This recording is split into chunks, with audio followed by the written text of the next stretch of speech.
See, usually I make an entrance when I do this, but whatever. Good evening, folks. Welcome to Sankofa Videos and Books. First of all, give yourselves a wonderful, wonderful round of applause for yourselves. Thank you so much for coming out. Y'all look great tonight. This is, of course, Sankofa Videos and Books, your hub for Pan-African culture and lifestyle. So we have all these lovely books here. I'm one of the curators of these books, so please feel free to explore, take a look, see what we've got here on offer. We've got lovely donated used books. We've got new books, rare books, everything that you could ever want. And of course, I got to do some announcements before we really begin this program. This is a lovely program we have here tonight, so I'm going to be super quick. First and foremost, we have some events coming up, but before I get to the events, I just want to say we are currently in 2 donation drives. One for the film Black Lions, Roman Wolves, of course, with Haile Garima as the chief architect of that film. We are raising funds. We're nearing completion, and so it would be great if whatever you all can offer, go ahead and offer it. The rare books are part of that collection, so any purchase you make with the rare book selection is a direct donation. And we also, of course, have our building expansion. We want to make sure that we make these events as amazing as possible, so with that, it requires more space, I would think. I don't know if y'all agree, but I would think that that's definitely the case. And so with that, we are also working on donations for that as well. So there's a box up front right by Baba Haile's section with Asada and Taste of Power and all those lovely books that we sell here at the store. So with that said, I'll go into the events really fast. So Sunday, we have a lovely discussion. It's about post-colonial Kenya. So it's called Politics of Kenya, Post-Colonial Kenya. That's going to be from 7 to 9, and it's going to be a discussion with Luca Amayo and Chori John. Of course, there's crazy stuff going on out there, so it'd be good for us to be informed on all of that. So we have that coming up. Thursday, August 21st, we have Black Power Scorecard with Andre Perry, and it's going to be moderated by Jamise Harper. And finally, one of our great flagship programs, I would say, is the On Our Mind series. And of course, that basically entails that we go over all of the different conflict regions that are pertinent to us as the community here, and just learning about them and expressing it through different means, whether it be art or just various intellectual discussions, just getting ourselves more informed. So the next few ones coming up are going to be Sudan on Our Mind on August 21st. And all these programs, by the way, are from 7 to 9 o'clock on Sundays. And so that's going to have a play with Tamador Jabril. And then after that, Congo on Our Mind from on September the 7th, again, 7 to 9. Haiti on Our Mind, September 21st, 7 to 9. And finally, Gaza on Our Mind, October 5th, 7 to 9 as well. So we have all these and other great events coming up, so please stay tuned on our social media, sankofa.com, all different means, and we'll definitely be looking to bring more wonderful events to you all. So with that said, I would like to hand it off to our wonderful moderator, the community's fine legal eagle herself, the lovely, the incomparable, the wonderful Mama Nkechi Taifa. Let me bow and give you the mic. Thank you so very much.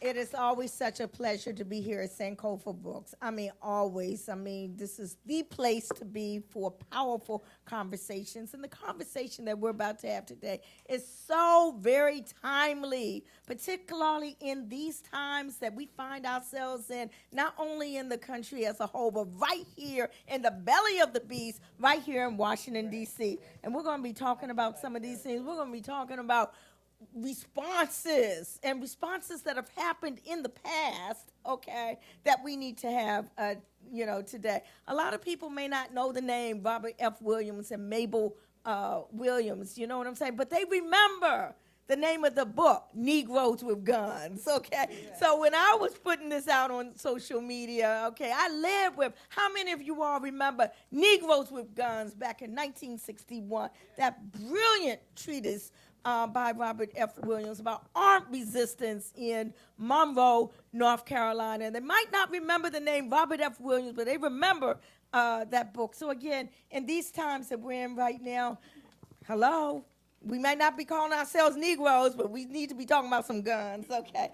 So I'm just going to start off by doing this quote, and then I'm going to introduce our illustrious panelists, and we're going to get right down into it, okay? Okay, I should.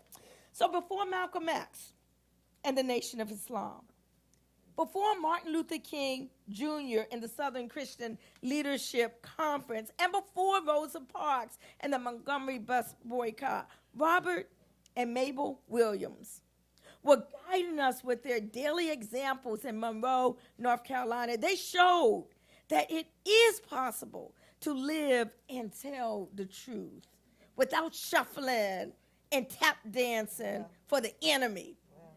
Professors Umoja, House, and Bracy have provided us with a masterpiece, a masterwork of essential Black international knowledge. This was a quote, none other than by Haki R. Madabuti, founder and publisher of Third World Press, author of Black Men, Obsolete, Single, and Dangerous. The Memoirs of Robert F. Williams and Mabel Williams, African American Freedom, Armed Resistance, and International Solidarity, edited by Akinyele Umoja, Gloria Aneb House, and John H. Bracy Jr., who's now our ancestor. But all of it brought together by Lisa Williams, the daughter, and I'm going to call her daughter-in-love, of Robert Williams. So I want to introduce our panelists, and I will start with, I'll start with Robert, because, I ain't even going to read it, because we are kindred spirits. Dr. Akinyele Umoja, professor and head of the Department of African American Studies. Was head of the Department of African American Studies at Georgia State University. Okay, well, you in my mind, you still are. I share. Yes, so, we're kind of like kindred spirits because we were born around the, around the same time. But we always talk about geography, and he was over there basically on the West Coast, and I was here on the East Coast, where we were all part of what we call the New African Independence Movement. And I'm looking for your thing right here. Yes, okay. And so, Black scholar, NOMO. We had a NOMO at Howard University also, Book of African People's Party, Malcolm X Grassroots Movement, New African People's Organization. All of these organizations were part and parcel of the trajectory of Dr. Umoja. The Max Stanford Muhammad Ahmed Defense Committee, and the list goes on and on. He was on the staff for Soul Book. Baba Lumumba, how are you? Again. These are all books that were part of my library when I was a teenager, okay? Yeah, I just didn't know that you were a part of all of that as well. I remember 1979, the National Black Human Rights Coalition. I was in New York at that big rally that they had, the state building. Yeah, we were there. I'm not sure if I even knew who you were at the time. Right after the liberation, absolutely. That's where I met Yuri Kochiyama. You too? Okay. Yeah, and actually I did a poem on COINTELPRO there. But anyway, yeah, we kind of go back. So anyway, excuse me. Oh, the most important thing. He is the author of the phenomenal book called We Will Shoot Back, Armed Resistance in the Mississippi Freedom Movement. We will shoot back. All of these issues, so very critical right here, right now, today. So we'll be getting into that as well. But I want to go to my sister right here. Because, my mentor, Dr. Mari Abubakari Obadeli, used to speak so highly of you, okay? Long before I met you, he would always be speaking of you, and you were just a manifestation of genius in your own right, a poet and a writer. Broadside Press, y'all remember that in Detroit from back in the day. Her poetry graced those pages of that publication. Third World, let me go. What was Haki's? Third World Press, and the like. I'm looking for the one that you just now gave me. I'm sorry, I'm not good at this. There we go. But I whispered to her, I always knew the name was Gloria Aneb Gloria House, but there was an African last name. I never knew how to pronounce it till just right now. So, Kosikili. Coach Cecily, yes, indeed. Professor Emerita of Humanities and African American Studies at University of Michigan, Dearborn. Associate Professor Emerita in the Interdisciplinary Studies Department of Wayne State University. She was an organizer for SNCC back then in the day, and in fact was responsible for the statement that SNCC gave on the Vietnam War back in the day. Many works of art, including Blood River, Rain Rituals, Medicine, For You, This Circle, Tower and Dungeon, A Story of Place and Power in American Culture, and the list goes on. So again, out of Detroit, a lot of things came out of Detroit. Okay, so again, forever indebted to you. Okay, it's all good. And Lisa Williams, okay, I'm just now getting to know you, but I know it's because of you that, and the work of your husband, the son, one of the sons of John, did I say the wrong name? No. I just didn't get to the name. John Williams, yes, who really wanted this work to come to fruition and brought these master minds together along with John Bracey to be the editors of this work. So we really thank you for your contribution in ensuring that your family's legacy is told and is there for the broader public. So we really thank you. So with that, I'm going to shut up and I'm going to turn it over to our panelists here. And I just want to, you all just to answer this first question, we just begin into conversation. What really brought you into this? What is it that made you want to be a part of editing these memoirs, which began before Robert and Mabel actually passed, but you continuing and bringing to fruition? What was it that brought you to this point, and which one of you all want to start, and then we'll also bring Lisa into it. Well, I will start. And first of all, and there's some members of Malcolm X grassroots movement, my political family who are here. I want to say free the land. Free the land. Free the land. By any means necessary. And Baba Lumumba, one of the organizations wasn't mentioned, is one of my, no, it's good, is my elder, and I want to salute him from a House of Umoja. Without him, his brother Mamadou, I wouldn't be here. So I want to salute Baba Lumumba. Give him a hand. And then I said Malcolm X grassroots when we got Baba Peter Bailey, one of the OG members of the organization Afro-American Unity. Got to recognize him. And I just finally, here in Sankofa as my twin, I say twins and Keisha, even though I'm older than her by 10 years. By a couple of months. We born the same year, and as she mentioned, we were in the movement, same length of time in different spaces, and really she's one of our leaders in the reparations movement, and I've said for years she's one of the best spokespersons that we have in our movement. We were talking about, Aneb and I were talking about you today. I said I spoke at Baba and Mari's homegoing, and they had Keisha, another phenomenal speaker, now ancestor, Joanne Watson, and I was saying I thought they liked me. They had me go after both them sisters, but they just a dynamic, and I've always loved what Keisha brings to our people. And finally, to Baba Haile Jarima. Yes. Woo! Actually, the press had slated for us to do the D.C. book signing somewhere else. But we made the decision we wanted to be here. I've always felt, the brother in introducing said this is a cultural center of Pan-Africanism. I've been here twice before. Baba Haile brought me here one time. I had no book. He had me speak. And then another time we came and we would shoot back, and he brought me to Howard another time. So I got to go with family first. So we, And he doesn't remember when I was a freshman in college.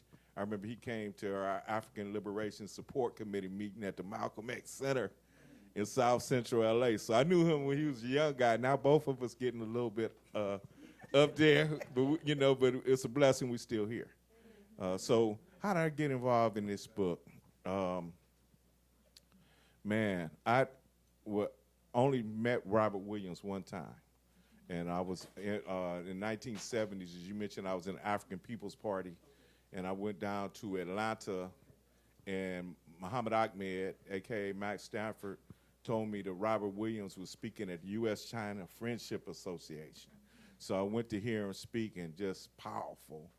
And I'm glad I went that day because there were things that some scholars have said about him that I know weren't true because I heard him speak that day.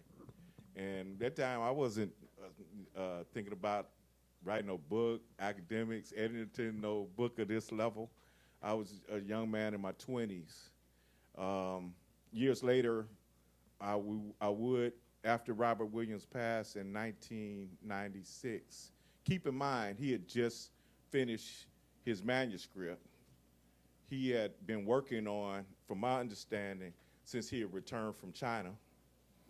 Okay, and Mabel, I met Mabel in 97, I think, and Mabel and John Williams.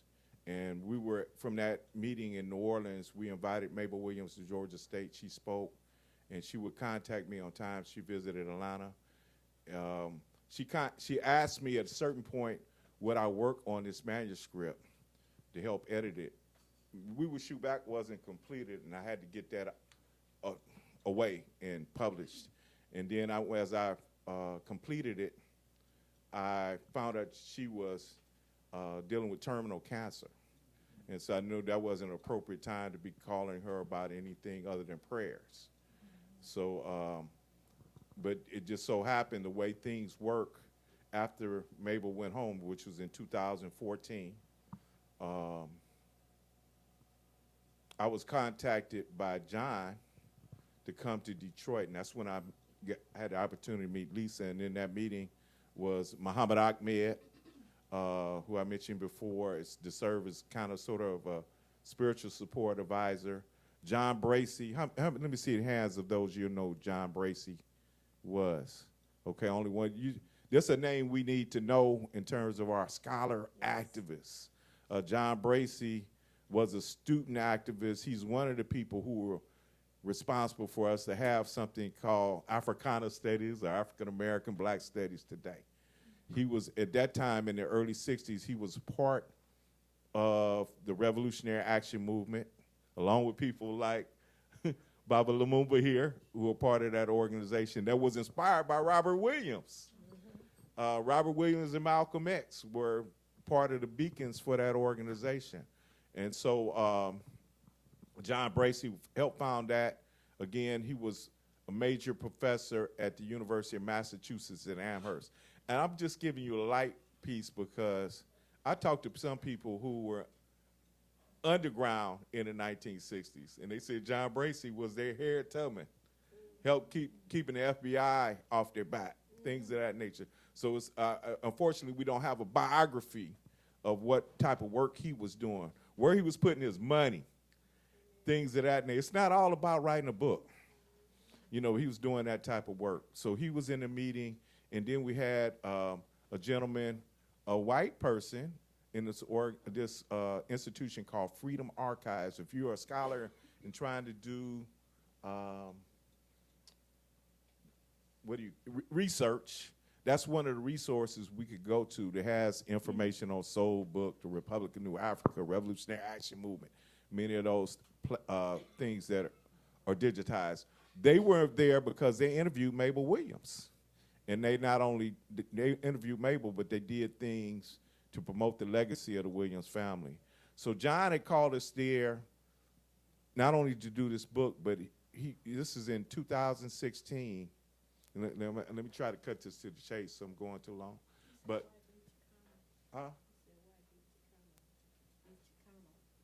Quiet?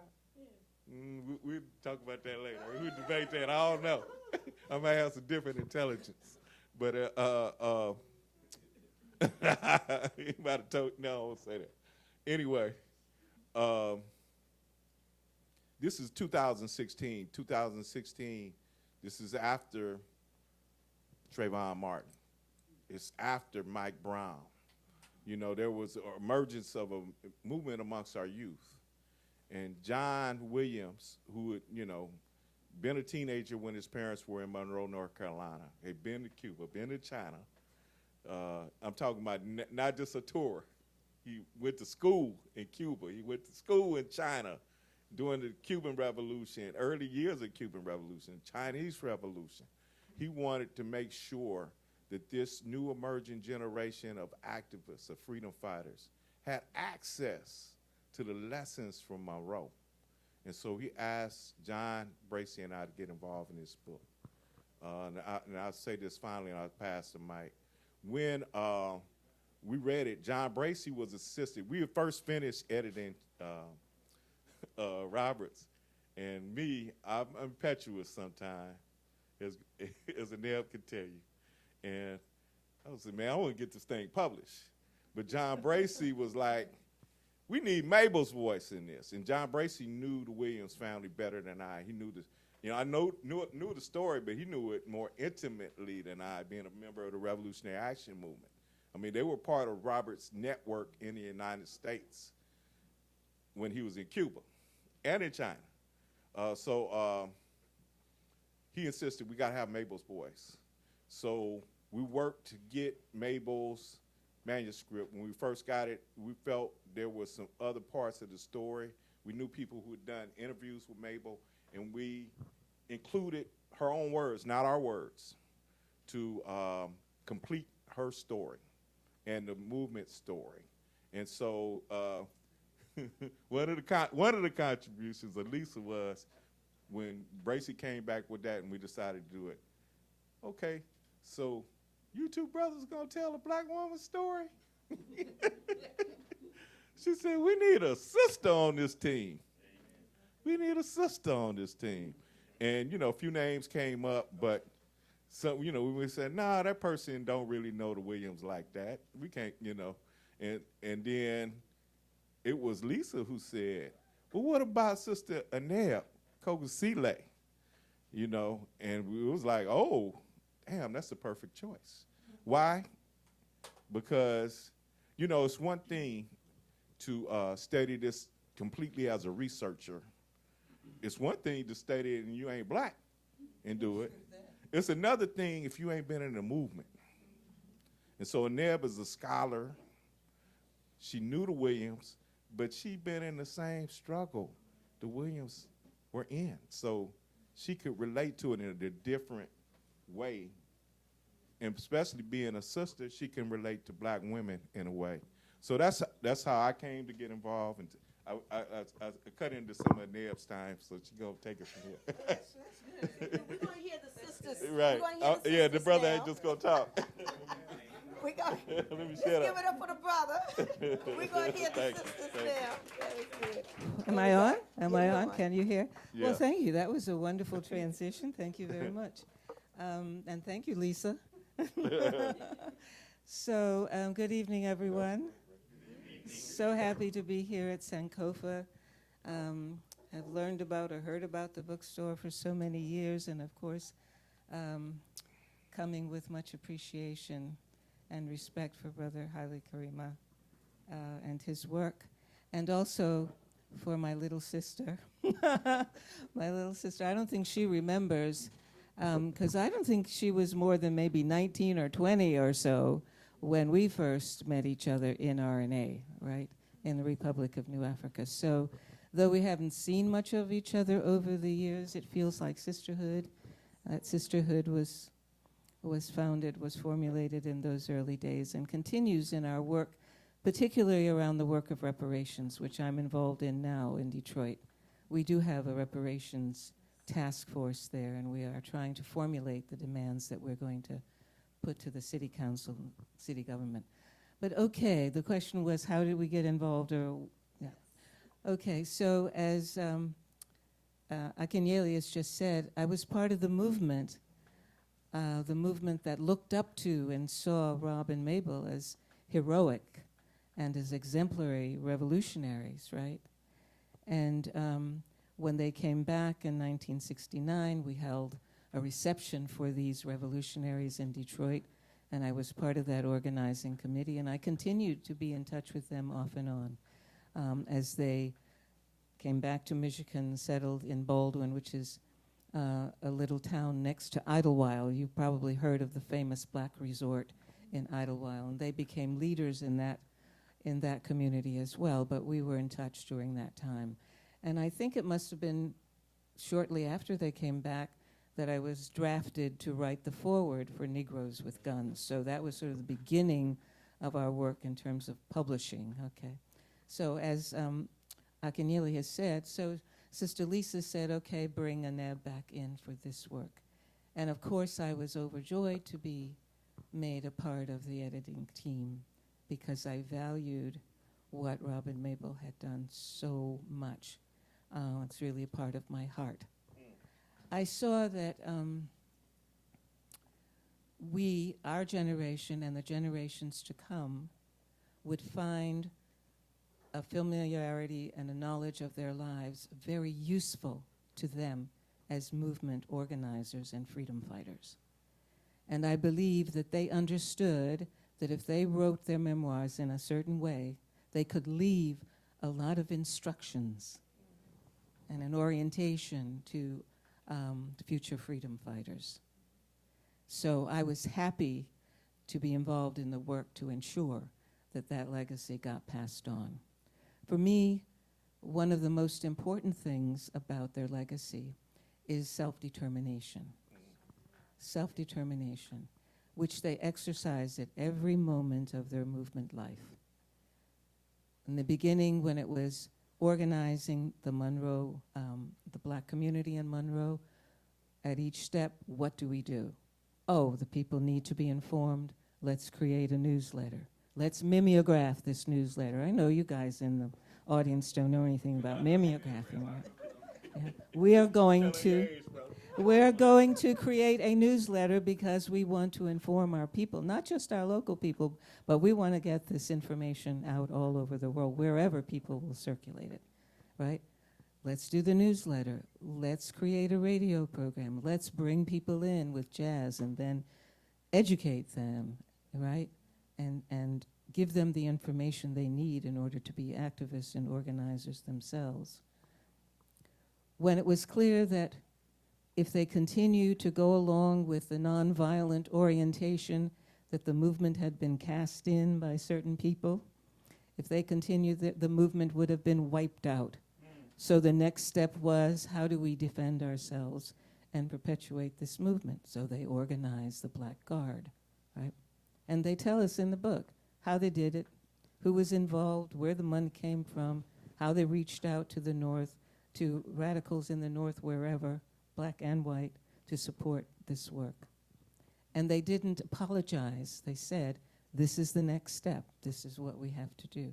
So even though they were reviled, even though Rob was suspended from the NAACP because he took the stance that, yes, we have to defend ourselves, we have to organize and defend ourselves, no matter, self-determination. Next step, okay, we have taken this step. Now they're falsely charging us with something we didn't do. If we stick around here, we're going to go to prison. I will go, Rob will go to prison. So we have to leave. We have to go into exile. So making those decisions each time, not stepping back, not being forced into positions that they didn't want to take. These are the things that I admired about their lives and about their choices. And these are the lessons I thought that they were trying to leave to young freedom fighters in this liberation movement. So that's what pulled me into the work. That's what held me in. It's tedious. Editing is tedious. Those of you have done the work, it's tedious, right? Then you got to go make sure you've got that citation. Where did we get that from? And what is that? How is there a gas station at the grocery store, right? It had to explain to my brother. And there's some little towns in the South where you pull up to the one pump, right? And there's the general store right there. It's a general store and one pump. That's the gas station. Right, things like that, okay, to make sure that what was there would be understood. And when you young students who are here now, when you read the manuscript, you will understand what is being said. But, okay, self-determination, decision at each moment when there's a, okay, we've got to do this now in order to make sure that we remain faithful to what it is we believe in and what we've set out to do. And then they're in exile. How do you navigate exile? In the middle of a Cold War, in the middle of a fight between the Chinese and the Soviet Union, in the middle of a fight between yourself and the Americans who are in the Communist Party, American CP down in Cuba. How do you find your way through all of that and maintain your own integrity, right? How do you accept the generosity of your host country and have the discipline never to violate that by saying or doing or making any public comments, right, that you have no business talking about? And Robert would say, my revolution is over there, so I don't have any right to make any comments about Cuba or about China or whatever. That takes discipline, that takes wisdom. These are extraordinary people with that kind of courage and wisdom. Same in China, that kind of discipline, right? And then the struggle to get back home, and it was a struggle, and maybe we can talk about that, because there's some humor in how Rob had to fight his way back home, okay? When he decided, okay, it's time for us to go. There's a bit of humor in how he finally was able to make it back from London to Detroit, so we'll come to that. But self-determination, that sort of international solidarity that shows respect to your host countries and the struggles that they're going in, and appreciation to them as well. And the understanding of what their role as international freedom fighters, what that could say to other third world folks who are struggling, to other young freedom fighters, building that solidarity internationally in the third world. So I'll stop there, and I hope we'll be able to share more after. So now I want to pass the mic to Lisa. And I said earlier that Lisa had been the spirit, and I've just been reading a book by a sister named Juju Bay, and she says that spirit is the battery in the spine. Spirit is the battery in the spine. Spirit is the battery. So she was the battery for this project, and her faithfulness to bringing her family legacy to all of you. You have your own. Thank you.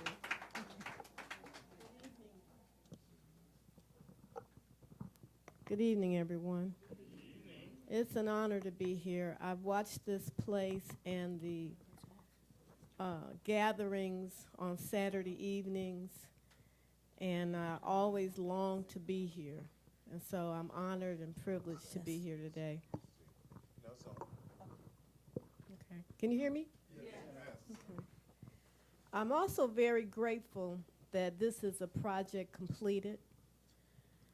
It is, over the years in working on this project, I just wanted it to be done quickly, for the people to get it. But you know what? God has a sense of humor. And this project came forward for such a time as this. It's perfect timing.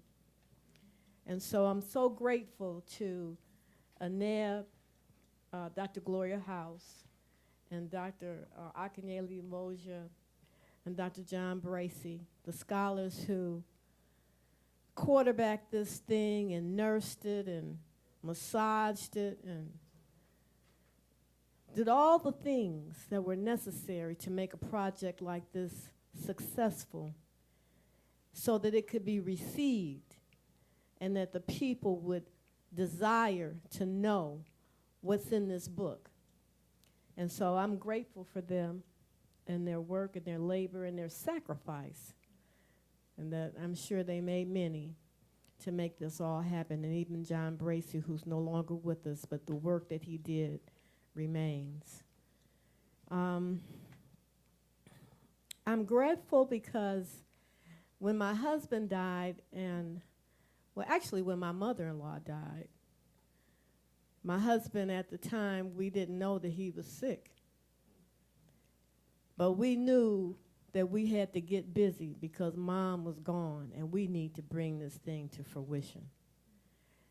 John and Mom had tried to do it themselves. They labored and they labored. But you know what? It's one thing to write about stuff of other people. It's another thing to have to relive the story that you're trying to write about. And many times I would come home from work and they would be stuck in one chapter for 3 days. And Mom be crying and John be crying.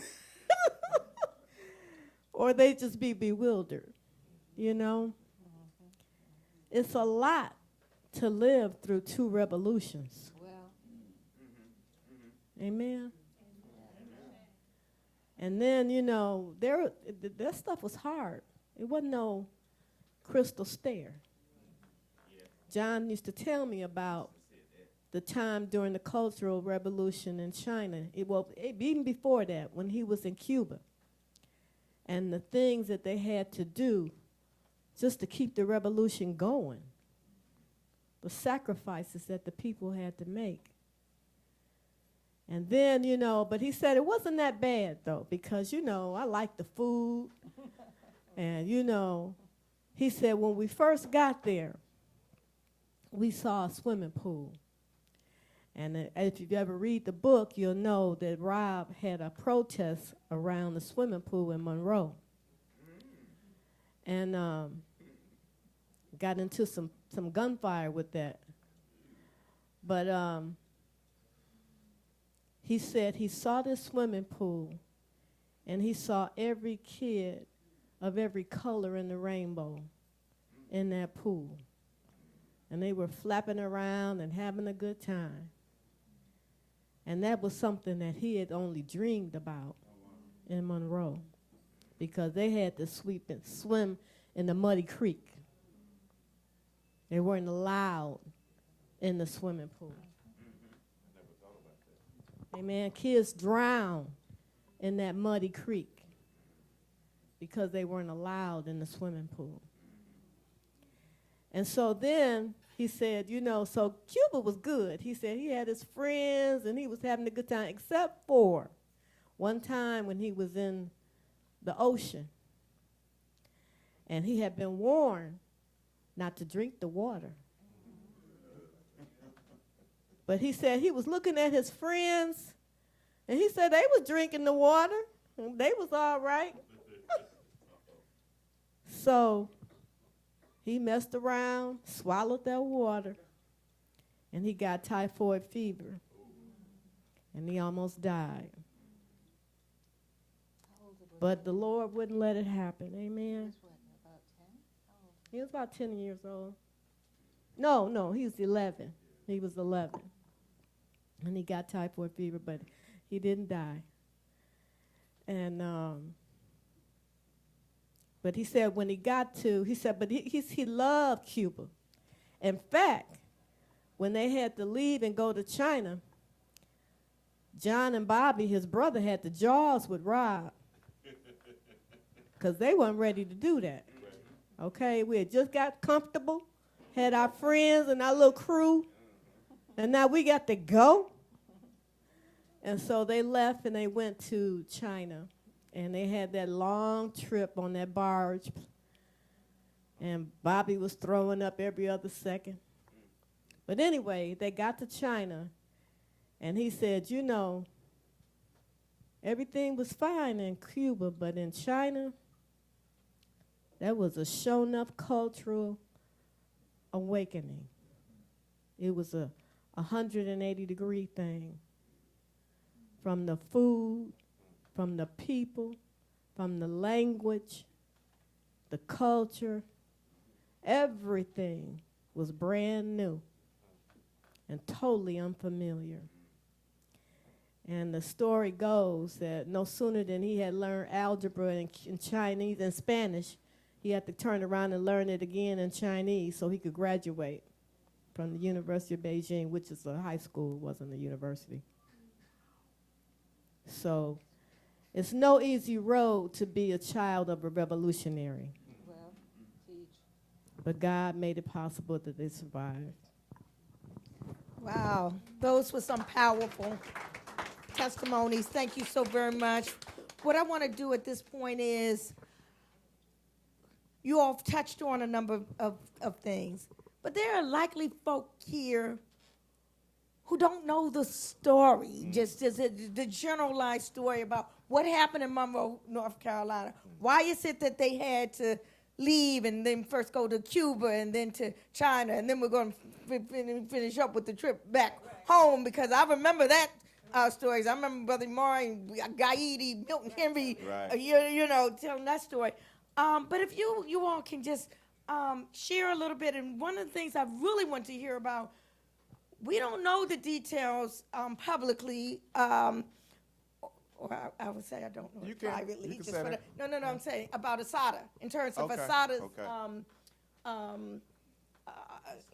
yeah, I was trying to find another word for it, but yeah, you know, For escape, for the liberation. record, I don't know. Right. But Robert and Mabel Whoever's Williams, listening, I don't know. Robert and Mabel Williams is in the book.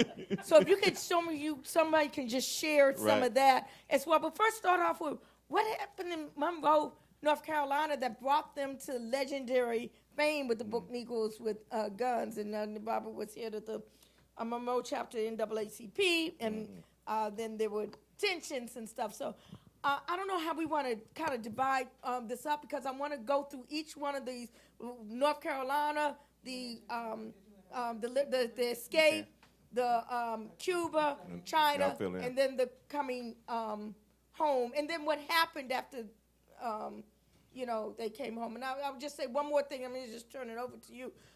Where I became known with respect to Robert Williams was with my work with the Republic of New Africa, because he was named as the first president of the Republic of New Africa on March 31st, 1968, in that conference of black nationalists in Detroit, Michigan, that brought about Republic of New Africa. He was in exile at the time, president in exile. And so that's where my entry point came. So how do we want to, let's talk about. Okay, those so I'm going to early try to years. do the fast forward, Mm-hmm. the overview. So the story begins in the 50s in Monroe, North Carolina. It's a period of desegregation. You all know about that, right? And Rob has returned from the Marines, and he decides he's going to be involved in, by the way, he'd been a fighter all his life, someone who never could tolerate being treated unfairly or being discriminated against. He was always resisting. But anyway, he'd come home from the Marines. He finds himself elected president of the local chapter of the NAACP, and he's leading the community as that president. And they're creating the newsletter I told you about, the Crusader, and they're having the Radio Free Dixie programs. And he's also championing the rights of black women who were being routinely abused and misused there in that town. All right, they're doing the work of desegregating the swimming pool of Monroe. And this is something that goes on over a period of time. They work at it. The Klan, strikes at them. They work at it again. They continue to do that. Meanwhile, there's an important case that happens with two youngsters called the kissing case. Some of you may be familiar with that case, in which a little white girl kisses two little boys, and it becomes a major racist incident. The two boys are sentenced to stay in detention until they're 21 or whatever. Rob becomes involved in fighting for them, reaches out internationally and nationally, and is successful in getting a commutation or whatever for those two boys. Those are major things that are going on. But part of that desegregation of the swimming pool gets them into armed exchange with the Klan. And I already mentioned to you, they've already organized the Black Guard, because one of the leaders in the city, Dr. Albert Perry, had been threatened, intimidated. The Klan had planned to raid his house, and they had organized a defense in that situation. So they have the guard pending there. So in this evening, when there's an armed attack from the Klan, they shoot back. They actually engage in an armed struggle, an arms exchange there. And some white couple manage to wander into the middle of this armed exchange, and they're afraid, they don't know what to do, and they come to Rob and Mabel's home. And they stay there until the melee is over, and they, and then go back home. But with the intervention of the government and the local law enforcement, somehow it turns out that they have been kidnapped, right? They don't say that in the beginning. They don't say that, the couple. But somehow a case gets fabricated, right? And Rob knows that if they stay there with a kidnapping charge against them, they'll go to prison, etc.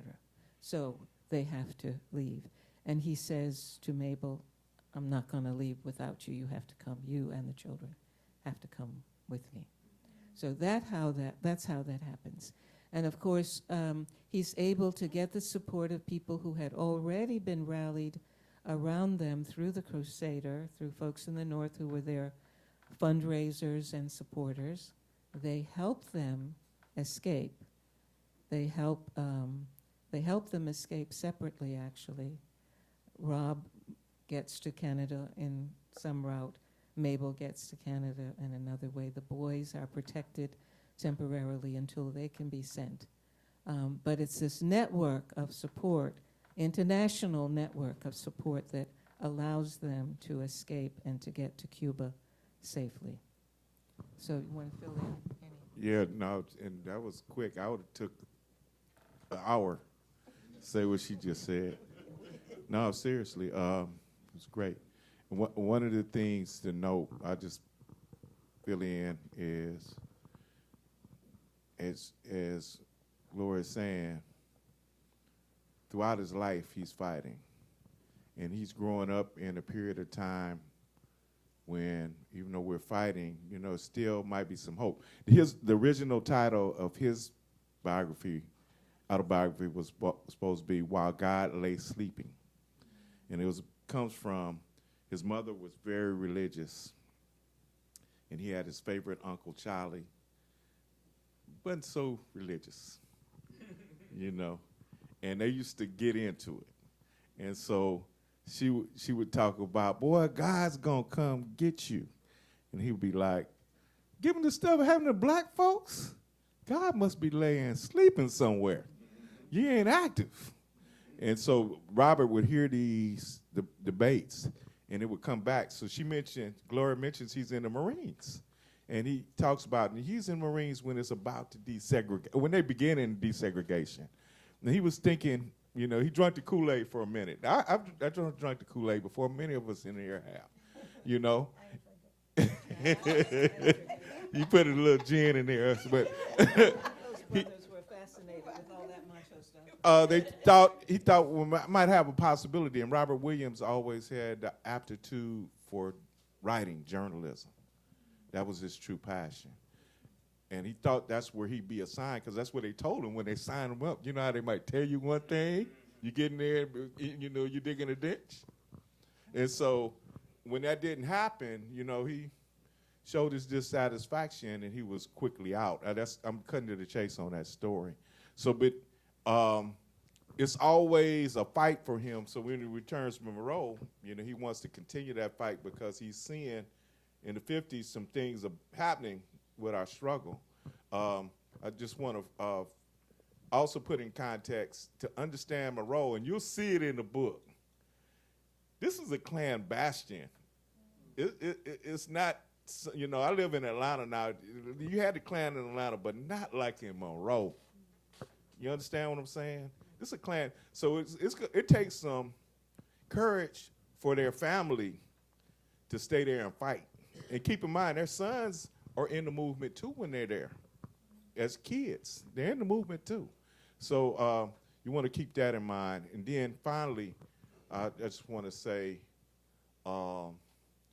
Cuba reaching out for Robert Williams in some ways reciprocity. In the early days of the Cuban Revolution, before he's in exile, he's one of the early people in the United States who were in solidarity with Cuba.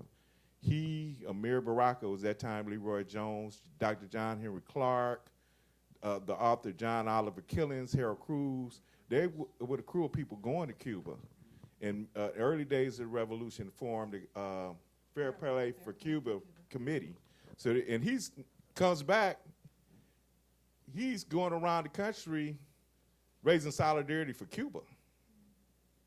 He planted, and it's not in the book, but there's stories. He planted a Cuban flag up in his yard in Monroe. So he, you know, he was showing that solidarity and love. From our understanding, he had heard that when he had to go into Canada, that Fidel Castro put it out, if this brother makes it to any of our embassies, show him support. But it's clear from his testimony in the book, from the highest level of the Cuban Revolution, they worked to get him from Canada into Cuba. It wasn't, he just didn't show up on the shore. They went and got him. And they were, Juan Almeida, if y'all ever heard that name?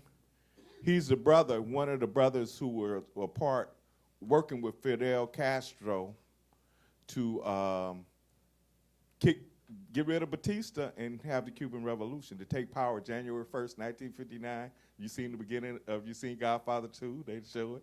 Anyway, Juan Almeida's wife is part of the team to come get Robert Williams and bring him back in a clandestine way. So, and he talks about it again in the book. So, you know, it's a great story. I don't know if you. So yeah, I do want Lisa to. We're going to get to questions, but Yeah. But I want Lisa, because your husband was one of the children, Right. one of the sons of John and Mabel. I don't know if he shared any of those stories about from Monroe. You share something with us quickly, and then we're going to come to return. Well, one of the things I would like to share is about the time of escape. It was a weekend, actually a couple of weeks. The Freedom Riders had come down to North Carolina, to Monroe, which Rob really was not in favor of, because he thought they were going to get slaughtered down there. They didn't really understand where they were going. Right. You know, this was Jesse Helms' country. Right. And so he was not in favor of that. And then it stirred up more trouble down there. And so what ended up happening is that because of the Freedom Riders coming down there, somewhere between 3,000 and 5,000 Klans people ascended on Union County. So it was like flooded with Klansmen at that time when that so-called couple got lost. And so when they escaped, they were circling their street. Every 15 minutes, a car would come around the block. So what happened, they called the Klan and the so-called Klansmen in the uniform said, Robert Williams, you done caused a lot of trouble down here, and it's time to pay the price. We're coming to get you. We got a noose down here in City Hall. And what they had was 4. They had one for Rob, they had one for Mabel, they had one for John, and they had one for Bobby. The children. They were going to hang the whole family in City Hall. So Mom said she had just washed, and the clothes was on the line. They barely had stuff to put on. John had some shoes that was too little. And so they grabbed the weapons. Rob had the machine gun. Mom had the Luger.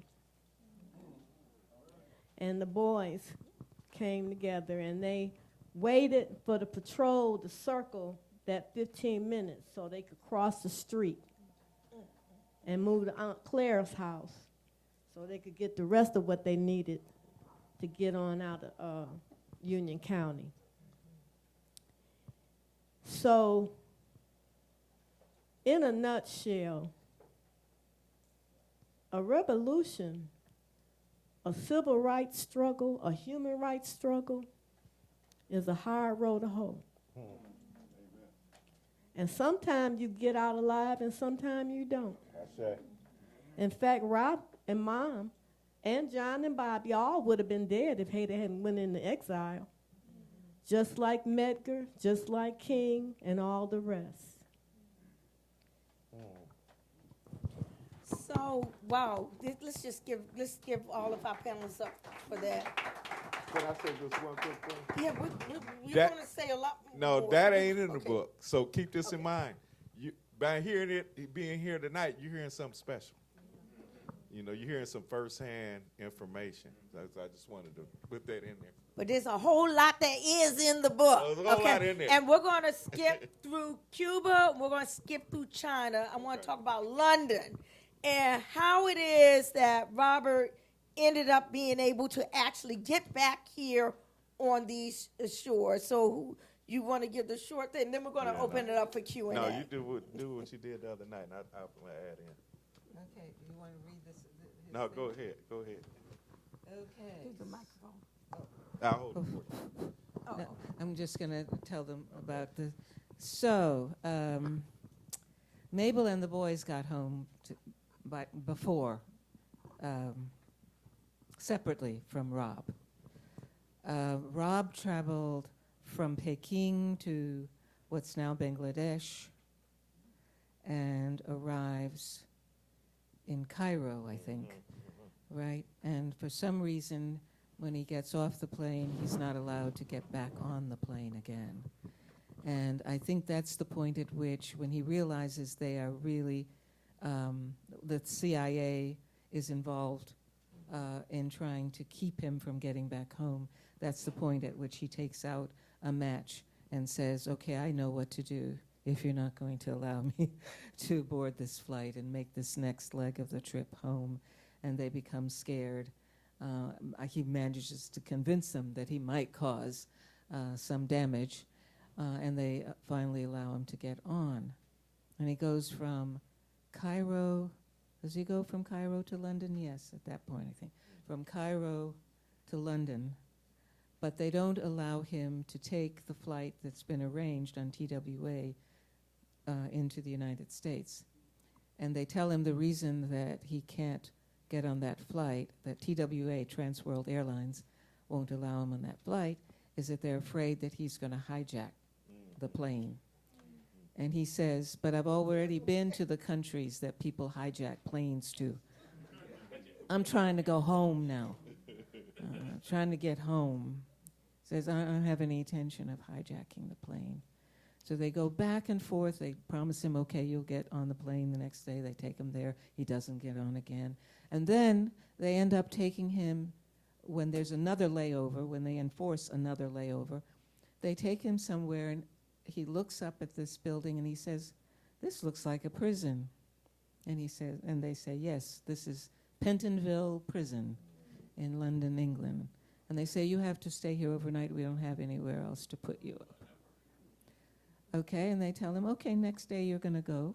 They take him to the airport. There's some other problem then as well. Meanwhile, since he knows that they are interfering with his getting back home and that it's not just the United States, but Britain is collaborating, the CIA is at work, he starts to fast. So he ends up fasting 4 days in London in this back and forth thing of not being able to get a flight out of the city. And by the way, in one of those days, as they are taking him back into the prison, he happens to see another brother from somewhere. I think he forgets. He doesn't say. He's black. He doesn't know where he's from. But he notices that this brother is being given back a red book, right? Among the things that he's being given back as he's leaving the prison, he sees there's a red book. And he shouts out to that brother and tells him, tell the people that these people are holding an African-American freedom fighter in this jail. Well, apparently the brother does go out and organize, right? Because at some point he hears this chanting going on, right? He can hear that there's chanting, and someone in the prison tells him, hey, you got some friends out there. People know you're here, and they're chanting about you. But anyway, the point that I want to bring up is that he's 4 days into the fast, and they send a chaplain in to see him and to try to persuade him that he should have some food. They've had to remove him from the prison cell to a hospital, and this chaplain tries to get him to take food. And he says, you know, okay, you don't have to eat the prison food. We'll bring food. We'll have food specially prepared for you, and we'll bring food into you. And Robert says no. And I want to read this one section of that because it just tells you his spirit, right? And we'll then take questions or whatever. You right? said what? Closer. Right here. Yeah, I'm not a rapper. I ain't like that part. Okay, so this is Robert talking. Though weak, with my elbows bracing my body, I raised myself as much as possible from the bed and mustered enough of my failing voice to declare. He's talking to the chaplain. Long ago, my forefathers were peacefully going about their business, and your forefathers descended on them and took them into captivity. The fatal mistake that my forefathers made was to accept food from you while enslaved. By accepting your forefathers' food over a period of time, my forefathers began to look forward to being fed. After a while, they became conditioned to life without human dignity. Thus, slavery was consummated. You may be the same as your forefathers, but I'm not the same as mine. The greatest possession of my life is my freedom. That's all that England owes me.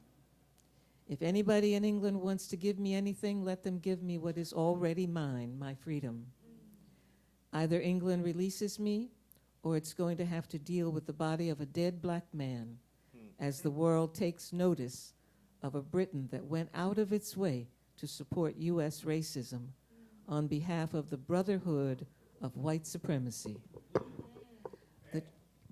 The chaplain looked rather pale, responded that he understood in a low voice, turned, and slowly left the room without further dialogue. So that's the spirit, even 4 days into a fast. That's safe. So just very brief, I want to open it up, but I don't know if you had any concluding remarks before we open it up. You'll have a concluding at the very end, but. I just had one other point to add to that part. I didn't know this till we started doing the research, or reading their statement and doing other research too to complement it. I didn't know, as Aneb said, even when he's in Cuba and China, he's always thinking. Because when they initially left, they thought it was going to be a few weeks, it'd blow over, come back. But then he saw, you know, not only the FBI's pursuing he's in Canada, Canadian Royal Mounties. And so, but he's still planning to get back because he sees Revolutionary Action Movement, RNA. He's thinking, I could connect with this movement when I get back, and I could help build it. That's where my struggle is. Now, what's not in the book that we found out, and we footnote some of it, but he had a friend he met in the Fair Play for Cuba committee named Richard Gibson. And Richard Gibson was corresponding with him. You don't need to come back. You know, stay where you're at. You can't trust these people. You can't trust the Revolutionary Action Movement, the people from Soul Book. You can't trust them. You can't trust the RNA people. Stay where you at. Richard Gibson was in the CIA. You know, in fact, y'all published it in Soul Book back in '66 that he was in the CIA. And so there were, as Aneb is saying, they didn't want him back.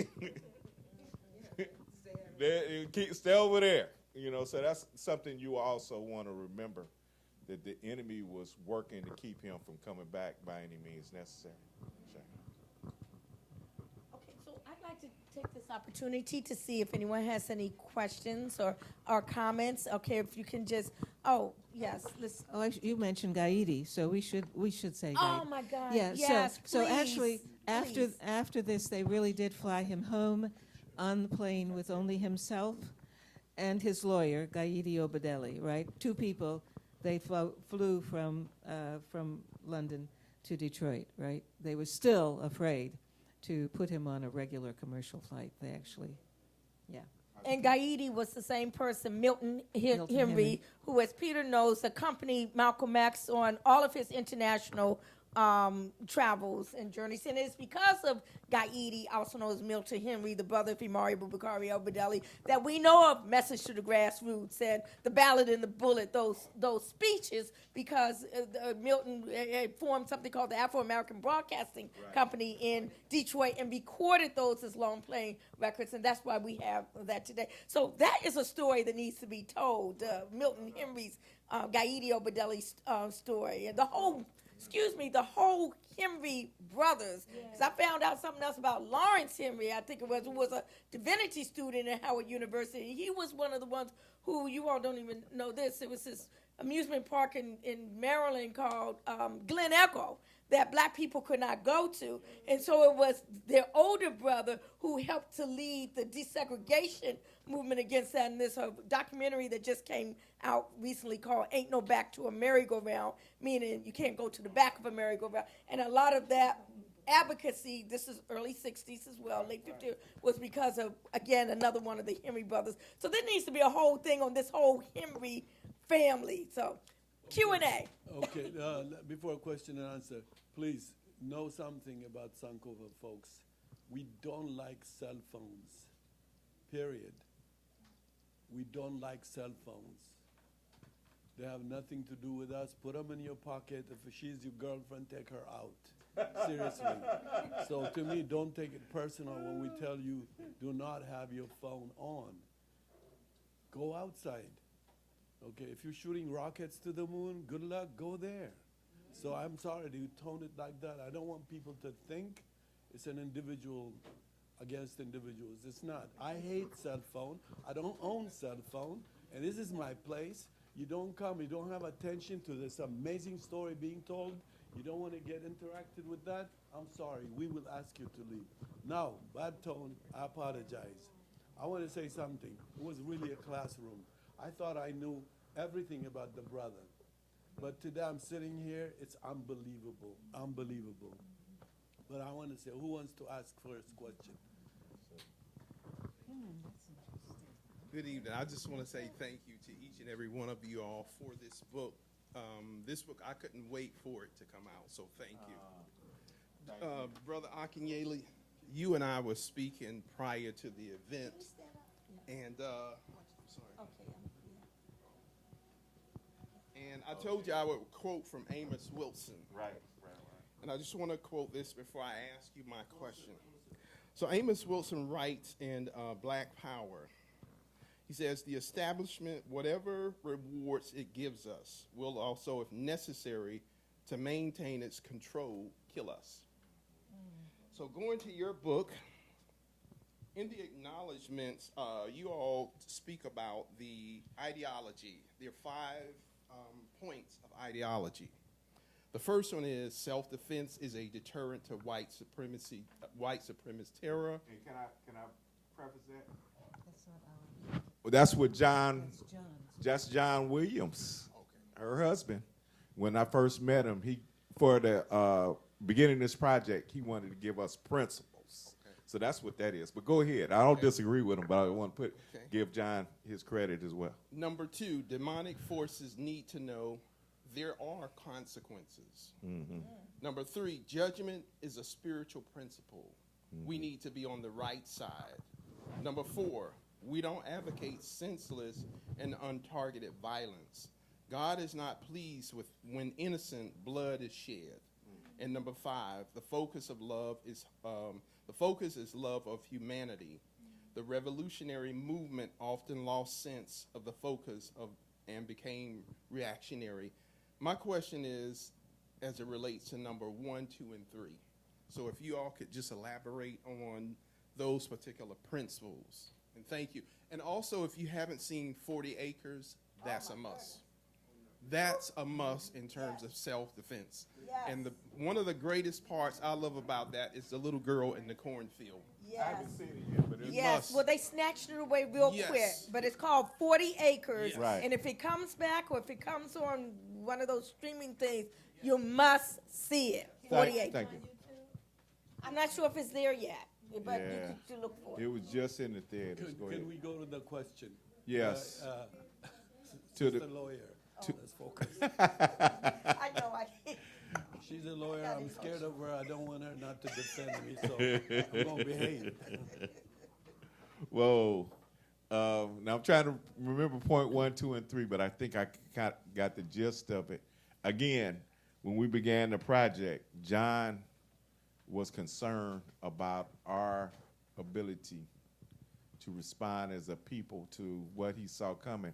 And again, he must have been prophetic. I mean, there was some stuff happening to us then. But this is pre-COVID. So this is before we saw the governor, somebody attempting or having plans to kidnap the governor of Florida, not Florida, Michigan. They need to kidnap the governor from Florida. But anyway, let me not get in trouble. But they were going to put on trial and then execute her. And as my friend Rosa Clemente told me, she's the one that informed me about it. So Akinyele, what are their plans for you?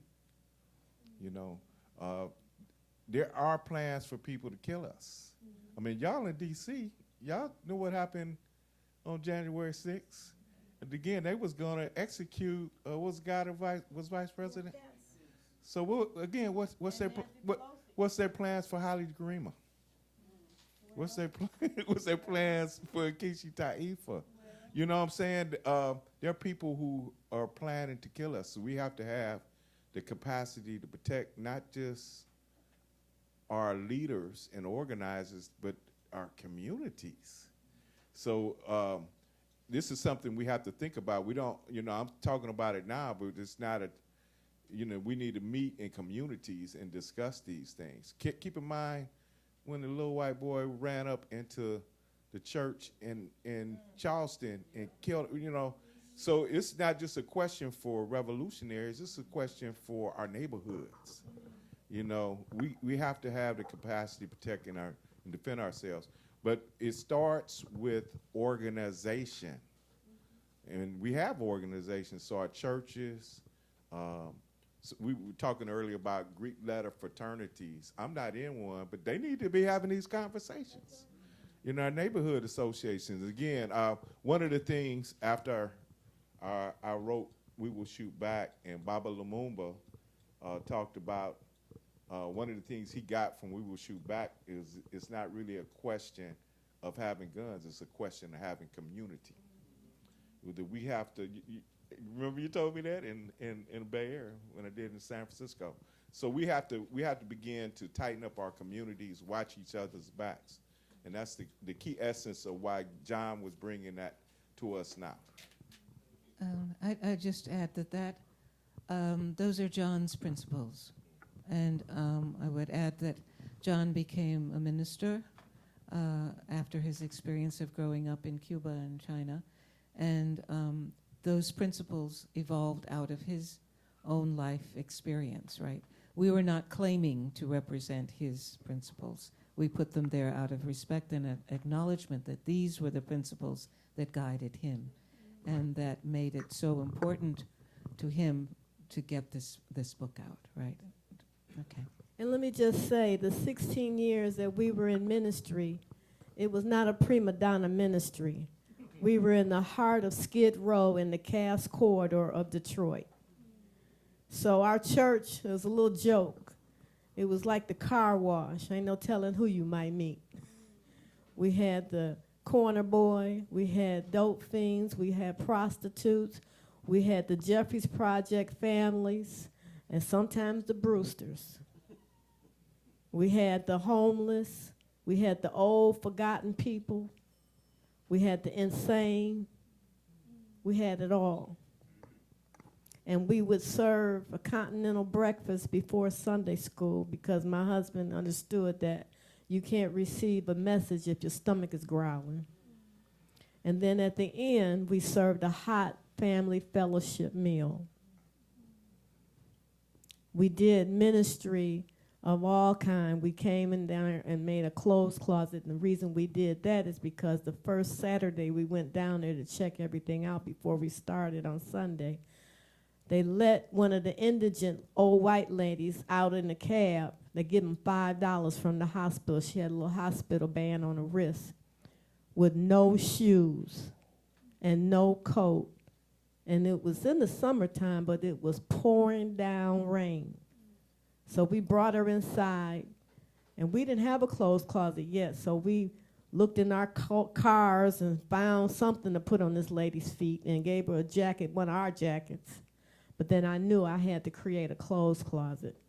And it just so happened I was working at a major corporation where the women was coming there like a dollhouse. And so I brought in leather coats and suede coats and high heel shoes, and I even had some men. I started going to the men, because you know it's hard to get men's clothes because y'all don't give stuff until it fall off. So, but I had some cashmere coats coming up in there and some suits and some Brooks Brothers shoes. And brothers was coming to church looking like real people. You understand? Now, a couple of them went out there and sold some of them leather coats and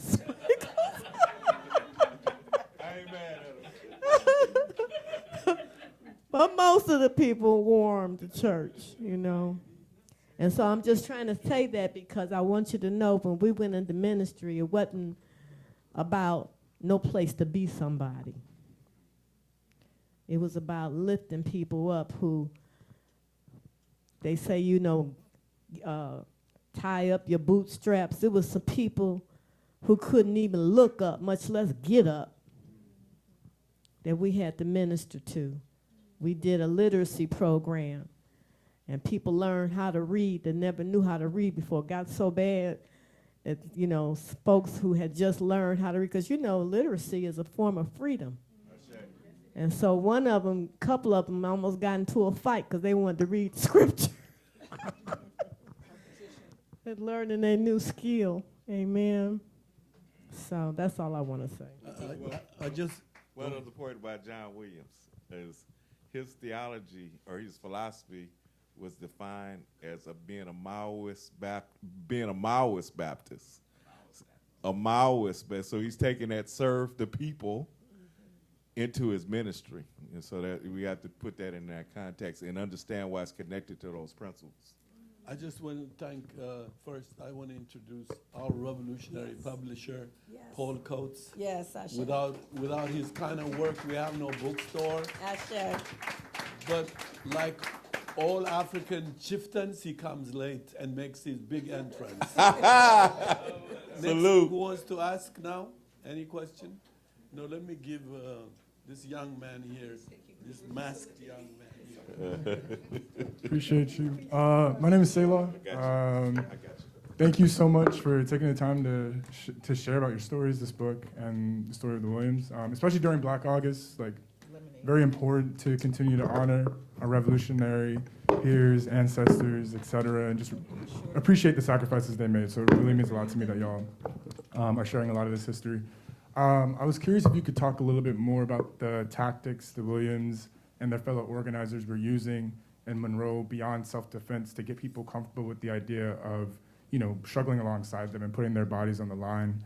And I'm hoping to take away, you know, some guidance on just responding to the escalated occupation of DC right now. I mean, we know DC's been occupied, but obviously it's just like a different level right now. And I think there's a lot of different responses and tactics people are using, and would love to hear y'all's thoughts about how to actually you know, respond to that in an organized way, in an appropriately militant way that is also guided by, you know, the history of folks like the Williams. So would really appreciate that.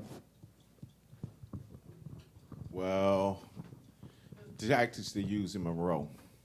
Keep in mind when Rob was elected president of NAACP, which usually associated with what we call middle class or petty bourgeois elements in our community.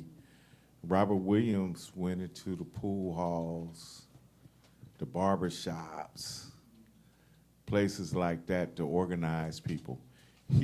Some people mistakenly called him a Marxist. He wasn't, but he had a class perspective of who to rely on. Not to mention the fact, as Aneb said, that in their community, there was sexual assault on black women, and he championed those causes. That's what led him to the statement, violence, we got to meet violence with violence. Because initially it was thinking you can go through the legal system to do that, and when that didn't happen, he got street credibility actually in our community for saying, okay, if they don't bring us justice, we got to get justice. So that's one thing. The other piece, as Neil mentioned also, is the journalistic piece. And as I mentioned, Robert Williams always had the aspirations to be a writer, and he wrote before he was in the Monroe movement. Wrote poetry, wrote as a student in their student newspaper, West Virginia State. Wrote poetry, published in the Militant, the paper of the Socialist Workers Party, long before, again, he was in the NAACP. So he was a writer, and not only Rob, but Mabel and their neighbor Ethel Azalea Johnson, helped form the Crusader. And so using that journalism, and it wasn't just used in Monroe, but again, as Aneb mentioned, it was used to build a network. And so people around the United States and even outside the United States and Canada formed this network to support the Crusader, to not only distribute the newsletter, but send funds to Monroe. And that network was a part, as Mabel talked about, is part of the network that got him out the country. I forgot to say, Mabel talks about who? Malcolm X supporting the Crusader, and Malcolm X bringing Rob to speak at the Temple number 7 in Harlem. Did people speak at you wasn't in the Nation of Islam at the Temple much? I don't hear about many. But he brought Robert there, and they raised money to buy guns. So again, part of their thing was to build a network. And even though Rob is very black-centered, say later on he's a nationalist, they would include other friends in that network.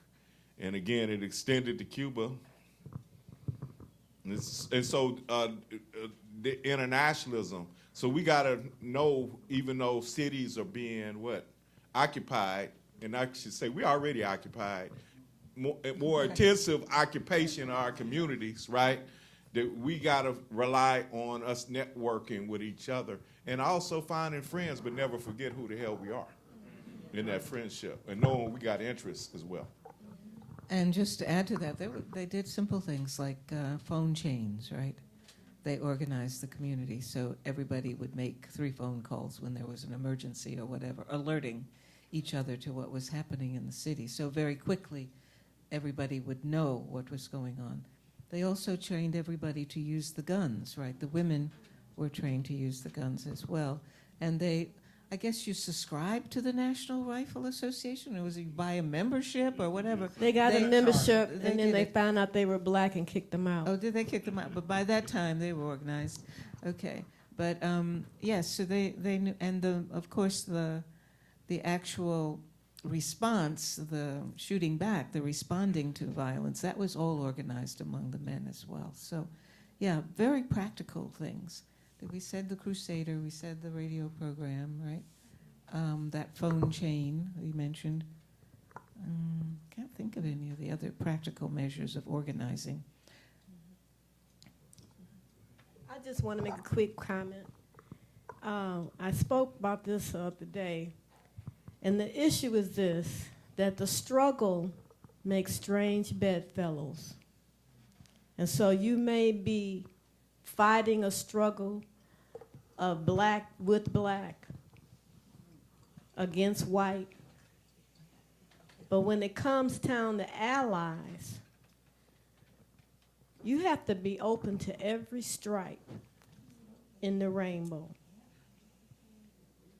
because it wasn't just black that got them out of the country and helped them to survive. My husband and his brother went to a white couple in Canada, and at one point they had to get down on the floor because the Mounties were circling, and also a bulletin came on because Rob was, they had an all points bulletin out for Rob, that he was one of the dangerous #1 enemy in the country, right?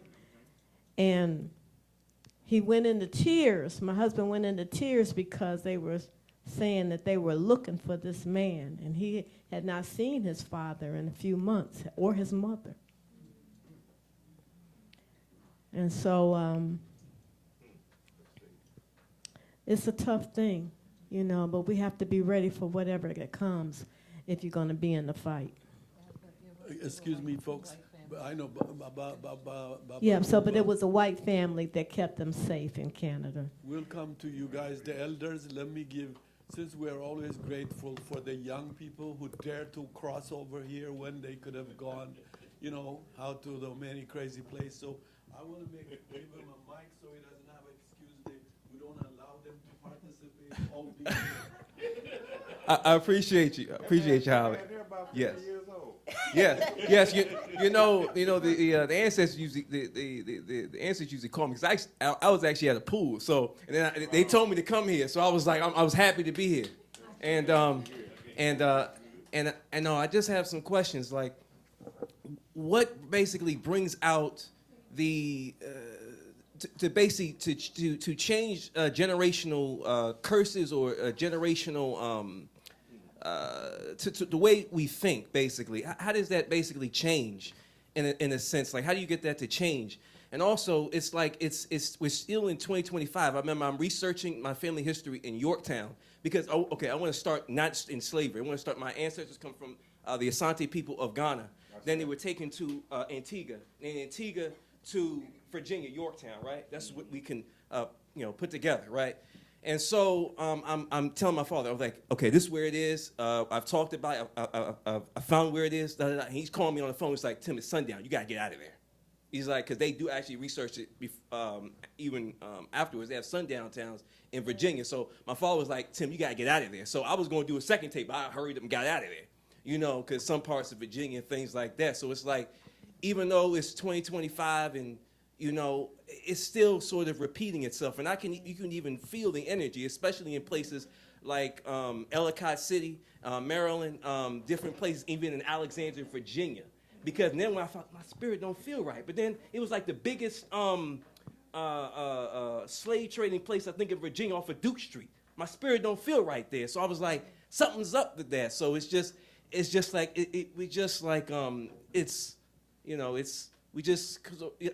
so it sticks with you. So in a nutshell, that's my question. So, but generational curses, you mean?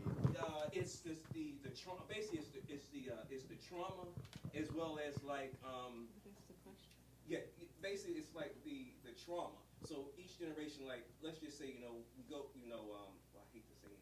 Okay, kingdom, the Asante kingdom into slavery and things like that, right? Right. So.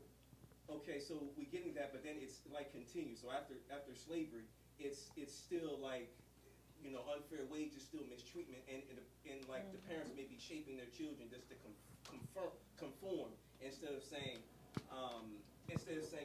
fight back basically because they have to get a paycheck because we live in a capitalist society. So that's what I'm saying.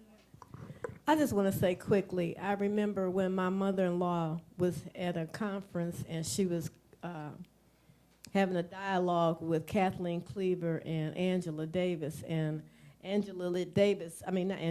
Kathleen Cleaver made a statement that a lot of people had guns in the South, and a lot of people were into self-defense.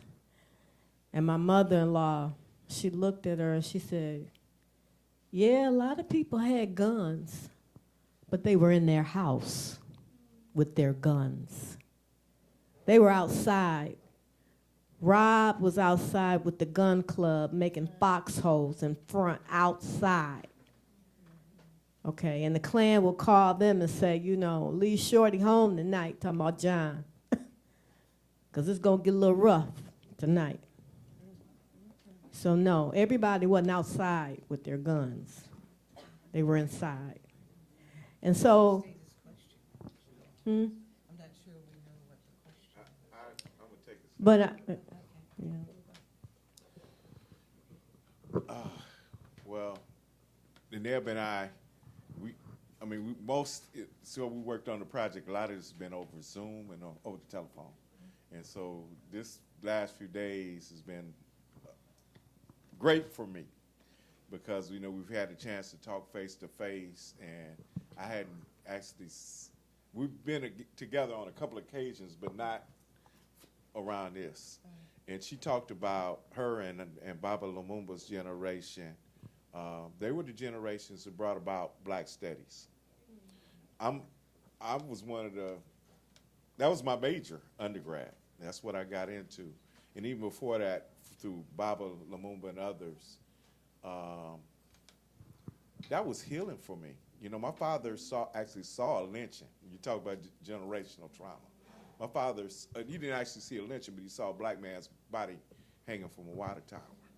My father was a sharecropper in the Mississippi Delta until he was in his mid-20s. How does that get healed? Because there is something I've learned from Nkobo. Transgenerational epigenetic inheritance. That stuff is in our DNA. Genes. And so we gotta, through our history, being in conversation with family, that's how we heal. So, but then there's an individual part of it. We gotta make a decision that we're gonna pursue it. We gotta be engaged in certain conversations to be in community and choose that community we're gonna be with. So that's how we heal it. It takes a while. We fighting for reparations, and that's part of that fight. Some of it ain't no compensation in terms of no damn money, but it's a decision we gotta make to transform ourselves as a people and as a community, worldwide. Not just here, but worldwide too. Okay, I here. would like to say, we also have to believe our lying eyes and our lying ears. Don't be deceived or distracted. You know what you know. And so stay on the main thing. Keep the main thing the main thing. And don't be unfocused or derailed. Once you know you understand what you see, we understand what's happening now. The lost cause had its day. The lost cause had its day. And that's what we're dealing with. And so we got to be real with it. We got to believe fat meat is greasy. It's real greasy. We're in a pickle right now, and they got us by the short and curlies. Okay? So we got to be real honest with ourselves. The young people say, be real. My mother used to say, be for real. Okay. Can we have another Right. question here? Yeah. Sorry. Go ahead, brother. Yeah, Brother Omawali, I'm sure you know that the African Blood Brotherhood in the 1920s, before moving into the Communist Party, produced the Crusader monthly periodical. Right. And then after leaving the Communist Party in the 1940s, Richard B. Moore and Cyril Briggs once again brought back the Crusader News outlet. I didn't know that. Oh, okay. Well, they brought it back under the name Crusader. Okay. I'm asking this out of ignorance, but I've always wanted to know. With the knowledge that Robert and Mabel Williams republished a Crusader news service while in Cuba, I want to know about that. I want to know about that decision and if it came with prior knowledge of those previous installations of those radical revolutionary periodicals, Crusader News. That I don't know, and I had that same interest. I don't have any evidence that they knew about the African Blood Brotherhood's Crusader, and there was I think the Crusader actually came out prior to the African Blood Brotherhood. I think Paul Coates might not remember this, but he told me about a group called maybe the Hermetic League. I forgot the name of the founder of that. Yeah, that they produced it first. They produced it first, and Cyril Briggs takes it over. Am I saying it wrong, Paul? George Wells Park published in the Crusader. Okay, I got it wrong. I have his article was used in the Crusader. He was not the origin of the Crusader, though. Okay, got it. But You heard it the from brotherhood. You heard do it from the bishop. I say. Okay, let's go forward. Yeah. So, but I don't know that for a fact. But I do know that later generations were in touch with Briggs and Harry Haywood and others. We mentioned Soul Book before. They published Harry Haywood's stuff, and he mentored them. And then I know that one of Baba Lumumba's comrades, ancestor now, Zolili Ndelela, who didn't publish it. He used to be here in D.C., but never published under his name. You know, they say quiet as a puppy peeing on cotton. Okay, but he would meet with Cyril Briggs to get ideas and how to transform them to the next generation. And again, they were inspired by Robert Williams. So some of this is connected, but I don't have evidence for that yet. Wait. We're coming to Baba Lumumba. I One would, second. that was a segue. A young lady here. Okay. Sister Nkechi. No, I'm talking right here. It's all good. Organization, and the old ones will always come. They'll always be there, go late. The young ones might disappear before you get there. They're both mine. That's experience. Go ahead, sister. Yes, good evening to you all. You all look so beautiful. Thank you. You're welcome. So I have a two-part question. If just one person can answer the first question, and then if each of you can answer the second question. So if one of you could please expound on why Robert had to move from Cuba to China. And then secondly, I think as the saying was mentioned, while God lay asleep, it makes me think of Dr. Ava Muhammad, something she said many years ago when I was in college that I remember to this day. She's now an ancestor. So she said God has an active will where he makes things happen. He makes things happen, or he has a permissive will. He allows things to happen. So if each of you can share, where is God now? Oh my God. Sister, if I knew that, I wasn't going to give you the mic. That is going to get us to fundamentalism. Coming to your brother. Can you repeat the last part of the question, second question? Where's God now? Where's God now? Okay. Well, and it made me think of Dr. Ava Muhammad's saying that because you shared, I believe you said your Robert's uncle stated, while God lay asleep. So that's what I'm asking. That made me think of Dr. Ava Muhammad talk about God's active will, meaning he makes things happen, and his permissive will, he allows things happen. Okay. So to the saying that the uncle said, where is God now in these times? Serious. It's in the White House, maybe? I'm joking. Insofar why he left Cuba, or why the family leaves Cuba. While in Cuba, they had, of course, they had support from Fidel Castro, people like Che Guevara, but really from Cuban working people to not only continue to produce the Crusader, which is smuggled inside the United States, and I hate to keep pointing at you, Baba, but young people in that generation distributing it. Some people in the Student Nonviolent Coordinating Committee who didn't necessarily agree with nonviolence, but a lot of people distributing it from there. They had support in the radio program, Radio Free Dixie, being promoted from Cuba.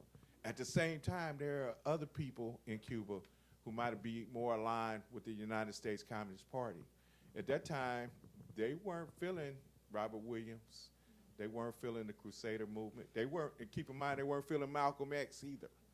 And they felt that this, they were telling the Cubans, this ideology of black nationalism is going to divide.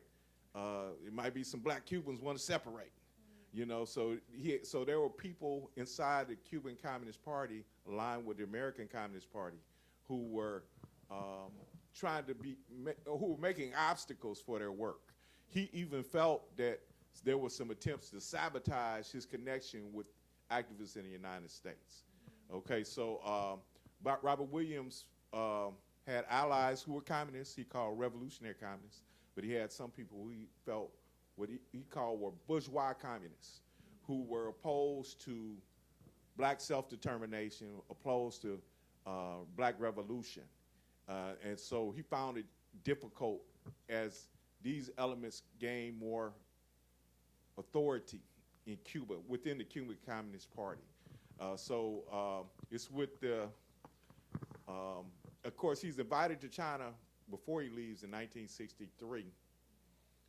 And he, you know, Mao, as he lobbies Mao around the bombing of the church in 16th Baptist Church in Birmingham, Mao makes a statement on the international leadership to condemn United States racism at that time. They invite the Williams family there. The whole Williams family comes and tours. But at some point, I think the sons go before them. And No, on the 63 trip, they're just... no, 63... but I'm talking about when they move permanently. Yeah, oh, 63 is just a visit. Yeah, just a visit. And the boys are with them. Yeah, the boys come with them. But I'm talking about when they come for good. In 66. The boys, the sons that are going to school. They left first. And so I think the Vietnamese actually assist Robert Williams and Mabel to get over there. So again, as Neb said, he got to navigate international politics. And keep in mind, there are some documentaries and scholars who say Robert Williams is a pawn in the Cold War. But he, you know, he's adept, the family's adept at navigating these politics and how to work during that time. And of course, he's an advocate opposed to the Vietnam War. While I think he goes to Vietnam even before going to their permanent residence in China. So that's that. In terms of God, I was taught God was a German word meaning the strongest man, so it's not the word I use.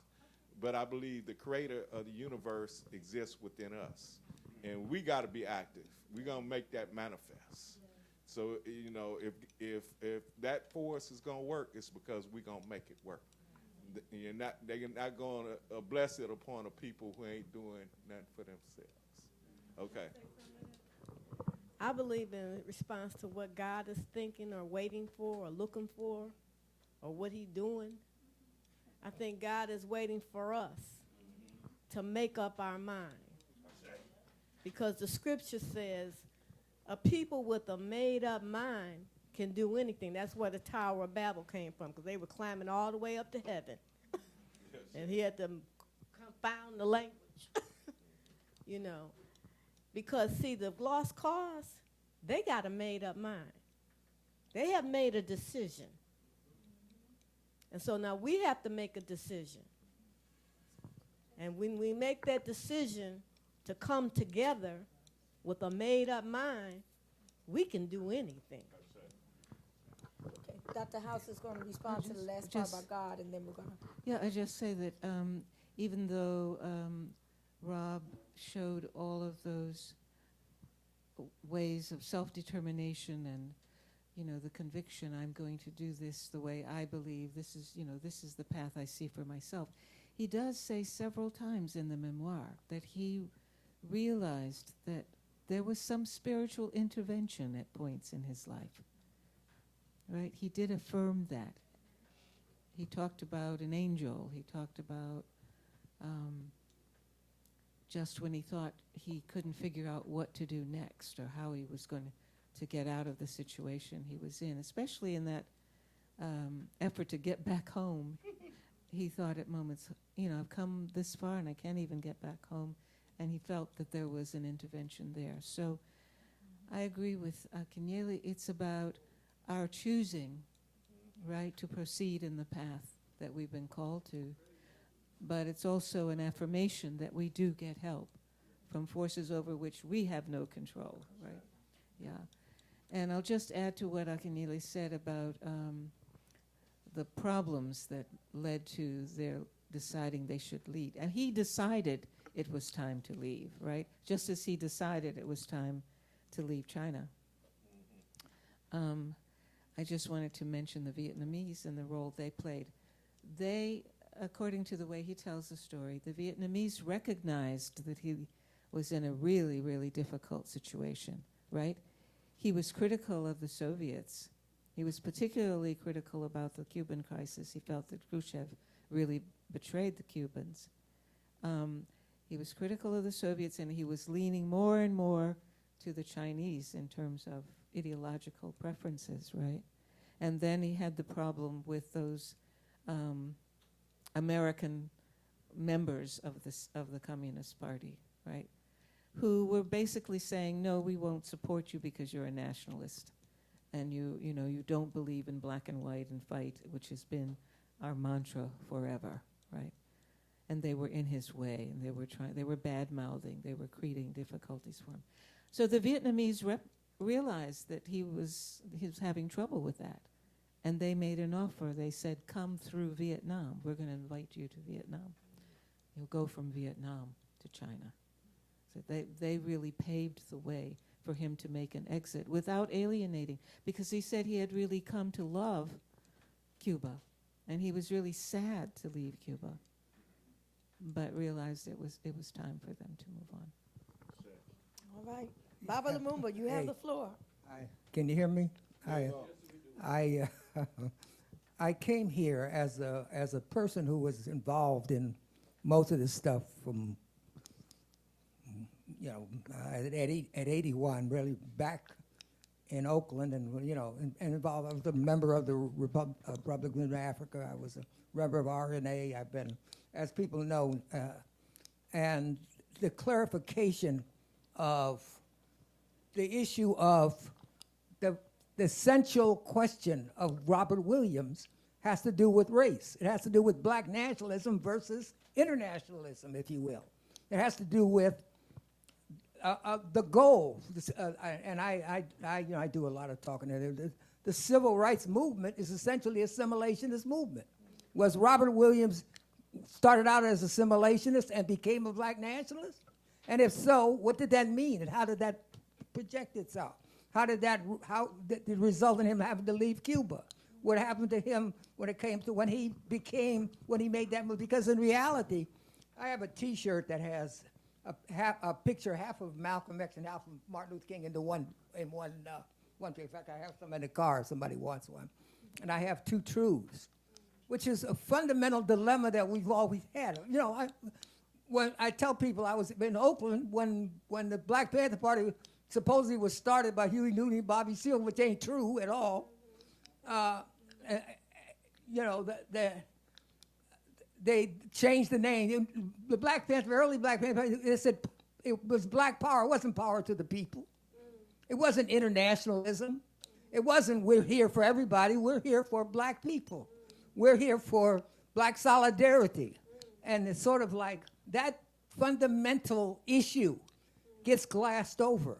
What is our goal? Is our goal to elevate our people, or is our goal to assimilate into our captive society, successful assimilation? That young people need to hear that clarity. They need to understand, wait a minute, the act of assimilation, the act of trying to become a successful member of the society that captured you, that took your identity from you, took your culture from you, and your goal is to become what they wanted you to be, serve them. That is the goal of the civil rights movement, to serve white society. And Robert Williams started with the NAACP. That's the NAACP goal. When you look at the fight between Du Bois and White in the NAACP, why did Du Bois leave the NAACP? He left the NAACP because the focus wasn't on elevating black people. and Walter White, who looked like a white man, in fact, who used to go and infiltrate white groups in order to get information about hangings. He had no choice. If you're a black man, you look like a white man, what are you going to be for? You're going to be for black unity? You're going to be for black nationalism? You're going to be, no, you're going to be for assimilation. Du Bois left the NAACP and ended up in Africa as a black nationalist. That division, that understanding has to be clear. Robert Williams is the best example of that line, where that happened. Why did he leave Cuba? What happened to him? Where was his focus? And we ended up with Obama. What the hell is Obama? Give me a damn break. We got Donald Trump. The idea of a division between black people and white people is fundamental. It goes all the way back to the beginning of the time. There's a distinct line. I'm not saying that there isn't some white people who can help you. I'm not saying you don't have allies. But even the notion that we're the majority of the population, that the black people are the majority, that's nonsense. The Chinese are for the Chinese. The Indians are for the Indians. They're not for you. They don't identify with you. So some of the notions, some of the fantasies that we've carried all this, kind of pretend as though, never get down, let's say, to the reality that our struggle is about our people. And what do we mean by our people? Our people have to be elevated. You got two choices. You can either work for assimilation, which is essentially integration, or you can work for elevating your own people and making us stronger as a people. What would involve in? We use the word self-determination. Self-determination, who's the self? The self is our people.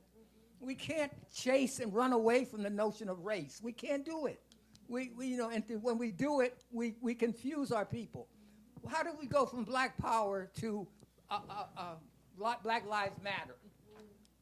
All we want them to do is think that our lives matter? Right. No.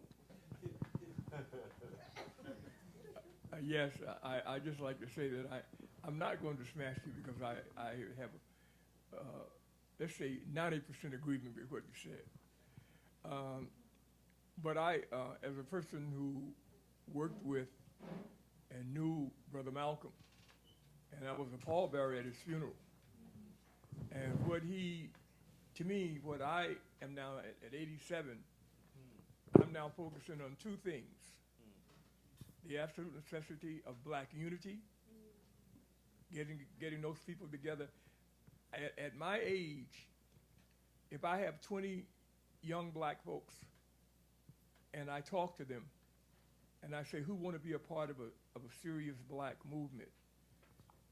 And 5 say, I will, I do. The other 15, well, I'm going to focus on the 5. Right. I'm no longer going to try to deal with the 15 till later. I'm not writing them off, but we'll deal with them later. We got to get the true believers organized. We do not do that. And as far as I'm concerned, I accept part of that because I remember back in the days we'd have 20 young people in there, and we'd be talking, and we say how many wanted, and maybe 5 or 6 would say yes, but we spend all our time focusing on the other 15, and I'm not doing that anymore.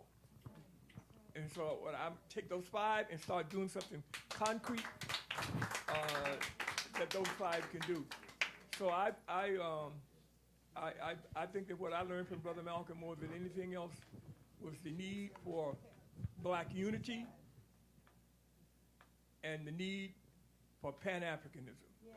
That is another thing. Yes, we got to be, as far as I'm concerned, those are the 2 things now that I devote any energy that I have left and that I try to push to younger black folks, is the need for getting black folks who believe in unity and those who believe in Pan-Africanism, getting them organized. And stop trying to, as I said before, have 100 people and 20 are serious and the other 80 want to be, you got to talk to them all day. Focus on the 20 and get them organized into something. And I think that's what we should be doing now. Thank you very much. Thank you, brother. I think that is a solid compliment, a solid statement. Because one of the things I noticed in talking to my mother-in-law, Rob and John, is they acknowledge how Chairman Mao devised his army and his strategy. And you know, his people had been messed up. The Japanese had come in there, and then Chiang Kai-shek, and they was all messed up. A lot of them was out there strung out on that opium. And so some people he had to write off. Everybody wasn't able. So he had to deal with what he had. Use what you got. Amen? And some people can go, and some people just going to fall by the wayside. And you got to watch for the spies and the ones that's going to come in and try to derail whatever it is you're trying to do. But whatever you got, and that's something that we learned in that little ministry in Skid Row. We had to use what we had. It was only 15 of us that was the core of the church, and we had like anywhere from 144 to 170 people come in. But it was only about 15 of us, and one of them was the main person. He was an MD working in the DMC, and his tithes helped make the day for a lot of us, you know? So I agree with you 100%, brother. We concentrate on what we got, and everybody's not going to be able. I just want to say, can you, sister, you are maroon. I'm scared of you. You're a dangerous maroon. But can I be funny with this Peter Bailey guy? I have a thing going. He has been harping on this 10, verse 5. Right. Yes. And last time he had a meeting at Howard for the 5. Yeah. You know who showed up? The 10 showed up. They heard the word. No, that's the trick of life. Yeah, I know. You know that sometimes we got to watch out. That's right. You know, to me, I don't know. I try to, with some few young people, I started a script on Nat Turner. And the script is basically to say, Shurik and me were having a big problem to organize so-called black filmmakers to unite together. And we lost, everybody ended up, 2 of us alone in this place. And I always wondered, how do you convince black folks? And then I say, how did Nat Turner convince those few that went with him?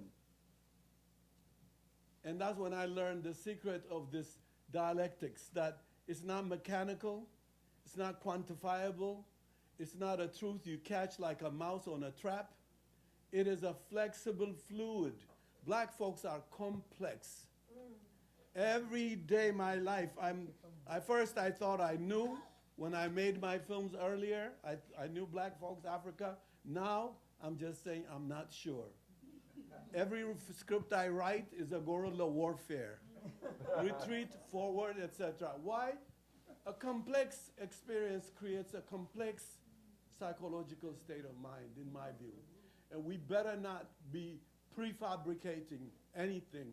We just gotta flow with black folks doing what we have to do, what my sister here, Maroon Sisters, insists on. And the whole Robert Williams, for me, why I studied him, why I read him in our house, is because for me, he stood his ground and he became a human being.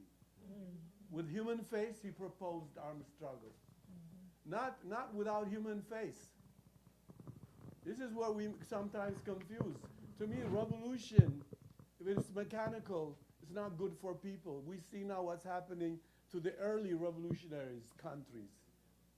Not only Cuba itself, China, Soviet Union, the Bolshevik Party. We study when a political movement loses a human face, you get what you get in Russia. So for me, black people have to remain, their politics has to have a human face. And in that kind of world outlook, we have to just have room for people that have come through a whole complex of circumstances that no other people could claim. This Middle Passage history up to now is not serious. Otherwise, I'll never understand the brother would give me a headache outside the building. But I always try to put it in context of the journey. This black human being and his genes has gone through to this time now. That's what I'd say. Unless Paul Coates want to close it, I'll give you to make your panel close it. My sister, anything you want to say? Please. You look like you're a priestess and you would say something to correct our infantile view here. I'm still learning. Oh my goodness, that's tough. How about Detroit? You want to say something? Mike, I finally wrestle the mic from you. So I just wanted to say I'm so glad that y'all came here. Really, I mean, when I saw this event being organized, I was like, yes, this is so important for Sankofa to finally, for our community to have access to Negroes with guns people. Because that was such a formative book, just that book, to so many of us. The title itself, Negroes with Guns. Why, the title Negro itself, it was claiming a certain time, a certain era, and a certain kind of complacency. With guns, oh, you terrorize now. So, right, that's a formula. So I think that was, reading that book was amazing for so many of us and helped us to understand the dialectic between violence and nonviolence. Because he talked about, and he and Mabel talked about having to save these little, people coming down south to register voters. They were saved. Snatched them up, put them in the car, sped out of there. So that dialectic is necessary. I think what Harley says also is worth repeating, that it takes a whole lot of people. It takes a whole lot of strategies. There are going to have to be people on the inside that are sensitive to people who are on the outside. Are they going to take it all away with you? Probably not. But there's a way to work with whoever's working in what station if we figure out how to do that, because the 5 is going to turn into 50, 100, 100,000, especially now, because people see their interest. Sankofa's in the middle of a gentrified situation, been in the middle of a gentrified situation. So there were times when I was saying, oh man, what are we going to do if the whole neighborhood becomes white? Like a church. We can't do nothing without a black clientele. What are we going to do? But it was short-sighted on my part because I didn't realize that Sankofa was going to become even more in demand because people need more and more and more and more and more a place to come and say, hey, this is a place I'm going to claim. This is a place we need to be together where we can think and talk together and figure out and calculate together. So I'm really honored that y'all came. I'm so happy you did this book to kind of bring us up to date to where we are. What happened? You don't have to claim me. I'm all right now. So I just I feel like we will not going to forget our brother and our sister. We're going to remember them. This book is going to be passed on. We're going to make sure that it's here all the time. We're going to push it, talk about it with Howard University students too, who are trying to figure out what is going on. If they know about this, they'll be like, yeah, we can do this. This is not, a piece of cake compared to what happened before. That's and why also she's want married to say, me. I want to say that. Hold on. I want to say one thing, Holly. I know you're not used to being without the mic. But I just want to say also, I want to welcome Gloria for sure here because, you're my home sister. And when I saw you were going to be presented here, I was like, yeah, Gloria House, Aneb. The poet and the struggler, the fighter in Detroit that I looked up to before I left, always. Wayne State University. And I went there, I went to Cass, all that, so I was always affected by your work, and I just want to thank you so much. Your turn. I just want to say that's why I'm married to her, or she's married to me. One, she's a warrior, and Peter Bear eats your hearts out. I am always braced. Once a minute, Peter will say something. Hey, listen, he has a priority by everything. No, I just want to say very quickly that up in there's a very interesting going on now up in Massachusetts. In Boston, Brother Malcolm's nephew lives. Oh, yeah. What they're trying to do now is they're trying to name, I think, some kind of institute, something in after Brother Malcolm up in Boston. Right. But what they're trying to do is the so-called good liberal type white folks. They're trying to make it change from not present the real Brother Malcolm like they did with the Dr. King holidays. Right. So we have made it very clear to them that we have absolutely no desire to participate in or support any of the movement in Boston to do that, because what they're doing is just trying to take him, and then you can find some kind of way to utilize him for what they are trying to do. And so that's what I want to let you know. And there are other places around the country. But like I said before, we got to strive for unity, black unity, and we got to strive for Pan-Africanism. Okay, Sister Nkechi. Yes, thank you. Now the mic is yours. Yes, this has been such a fruitful, powerful conversation. And before I turn it to the panelists for their final remarks, I just want to respond to two things as a moderator, okay? One of them was, well, what is it that we can do now? And I have two responses for that. One of which, all the people that Brother Haile Gerima mentioned, Baba Lumumba, Peter Bailey, Paul Coates, and yourself, Ali and Shirikiana, you need to write your stories there. Where are your memoirs? Okay, we need that. The film's phenomenal. Absolutely, you're telling it through the films, but we want to see it in the written words of Baba Lumumba. I know you've been writing your essays, you've been doing the Carl Nelson and all, but where is the definitive memoir for Baba Lumumba? You know, Peter Bailey, you've been you're a star mark here at Sankofa. Maybe you do have one. I just don't know about it. I'm not quite sure. He did. We did a copy of the right book signing here. Okay, then he did. Baba Lumumba, you should get on his case. And I want to get on your case as well. You and Shirikiana. I mean, I'm just saying the story. Paul Coates, you publish everybody's works. Where is yours? Maybe it's there. Did I miss it? I missed it. Ah! You're right. Yeah. So, but then the other thing I wanted to say before I turn it to you is that Memoirs of Robert and Mabel Williams, African American Freedom, Armed Resistance, and International Solidarity. Your book, Baba Akinyele, We Will Shoot Back, Armed Resistance in the Mississippi Freedom Movement.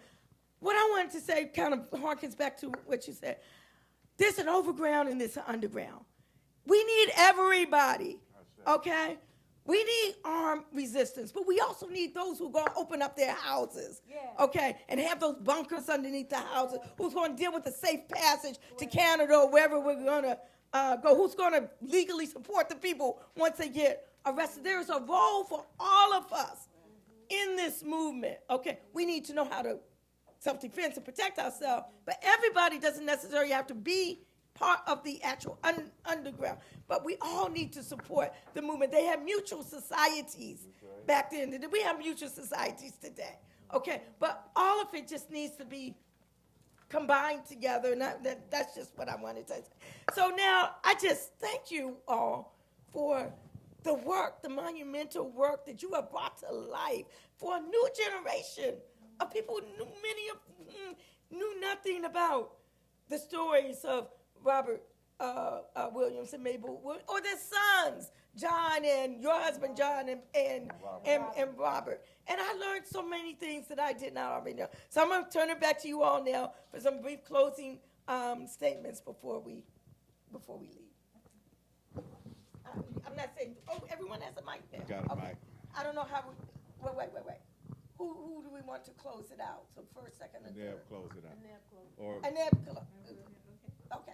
But I'd start, and it's, again, we chose to come here. I was asked by a brother, and I can't remember, he was in the National Black Radical Organizing Conference, about coming to Sankofa. And when we first talked, and they said they couldn't get us here, I said, we're going to work it out. And we worked it out. It was our choice, not just to come to D.C., because we had another option to go to in D.C.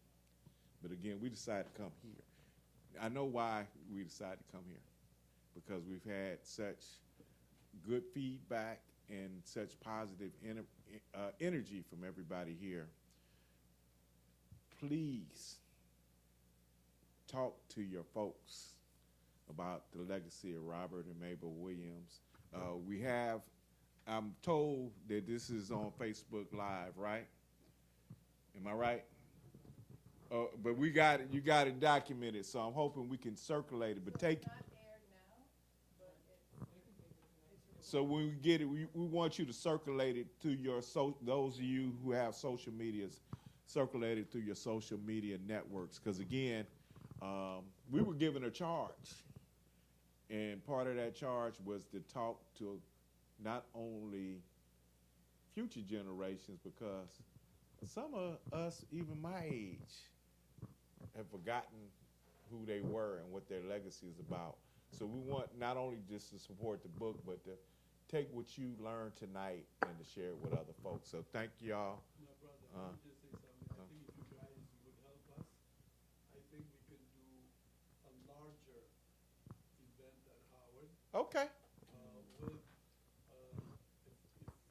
you folks can come, because there will be more people. Howard just opened now.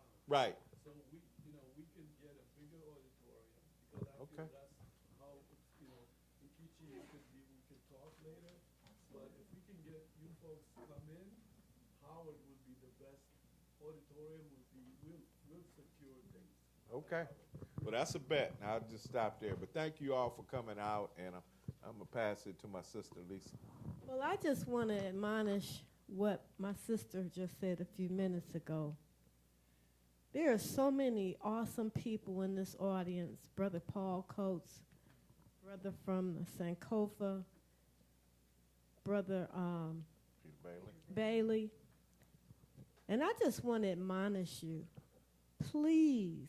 We met a sister yesterday at the Smithsonian, and she's a bad sister, Sister Teresa at the counter, right? She's a poet. And they got to talking, she and Aneb, because, two poets get to talking, right? And next thing I know, Sister Teresa broke out into a poem. Right. And she started reciting it, and boy, that thing was something else. And I said, well, where can I get it? She says, not publish it. And so I kind of got a little grain in me to kind of rub on folk. And I said, Sister Teresa, it's time to stop shucking and jiving. We are waiting. We're waiting. And she said, okay, sister, I hear you. And so I just want to say to you all, please, please, please, I beg of you, do not take it to the grave. Ooh, do not take it to the grave. Well, I want to say for the three of us, thank you very much for being here. We're so grateful to have had this conversation with you. As I said, opening the conversation, this book is a gift to you. It was tedious work for them to produce these memoirs. Rob has written 62 chapters in the book, and he doesn't sweep over anything. He tells us all the details of all the stories because he wants you to have that data, because he wants you to see how they navigated, and it might be useful to you in the movement now. They both end their memoirs with pointing out that we may be facing fascism.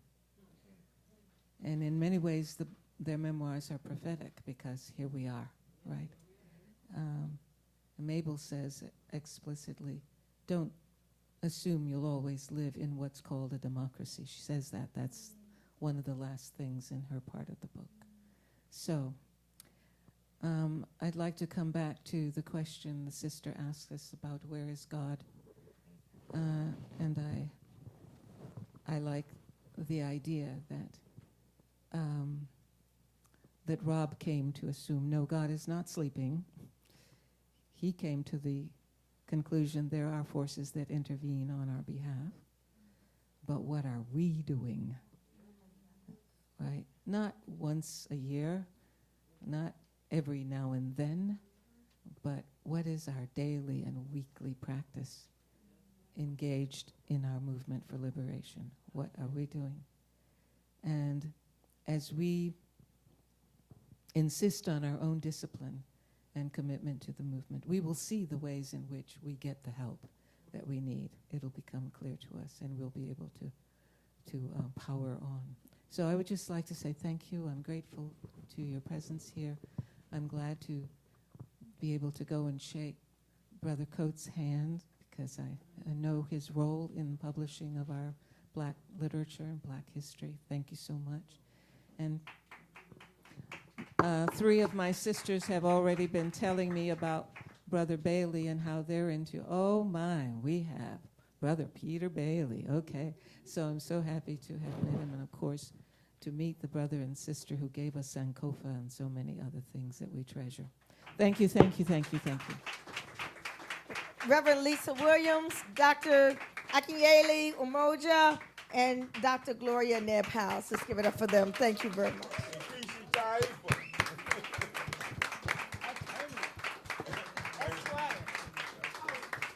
Are you all signing books also?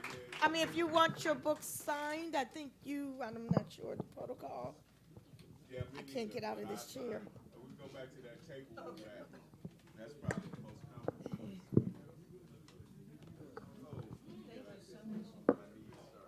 And everyone donate to Sankofa. We can get a larger facility. Yeah, that was a monumental task.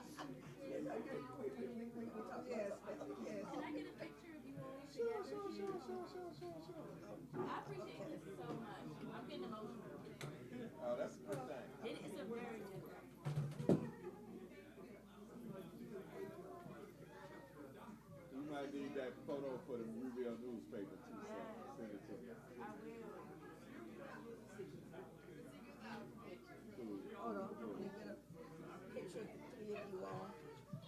I know we ain't supposed to be using our phone. Lisa, we're not finished. Yeah, let me just, please, yeah.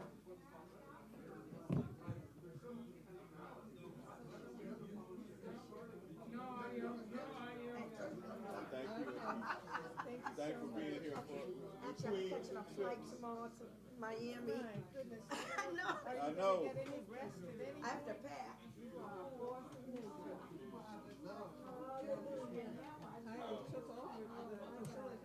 I know. No.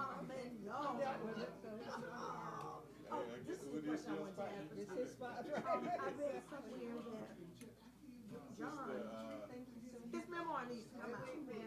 When are you going to do that? Because And I had a message from Michael Samana told me to reach. Yeah, he talked to him yesterday. He told a few days ago. You might, I don't know if you remember, he recruited me to be on the conversation on slave. Yeah, so it's good to see you. Because we were deep in COVID during that period of time. That was crazy. Yeah. Let me just like I met Miles and Vicky since then. okay. So I had you speak about it with us.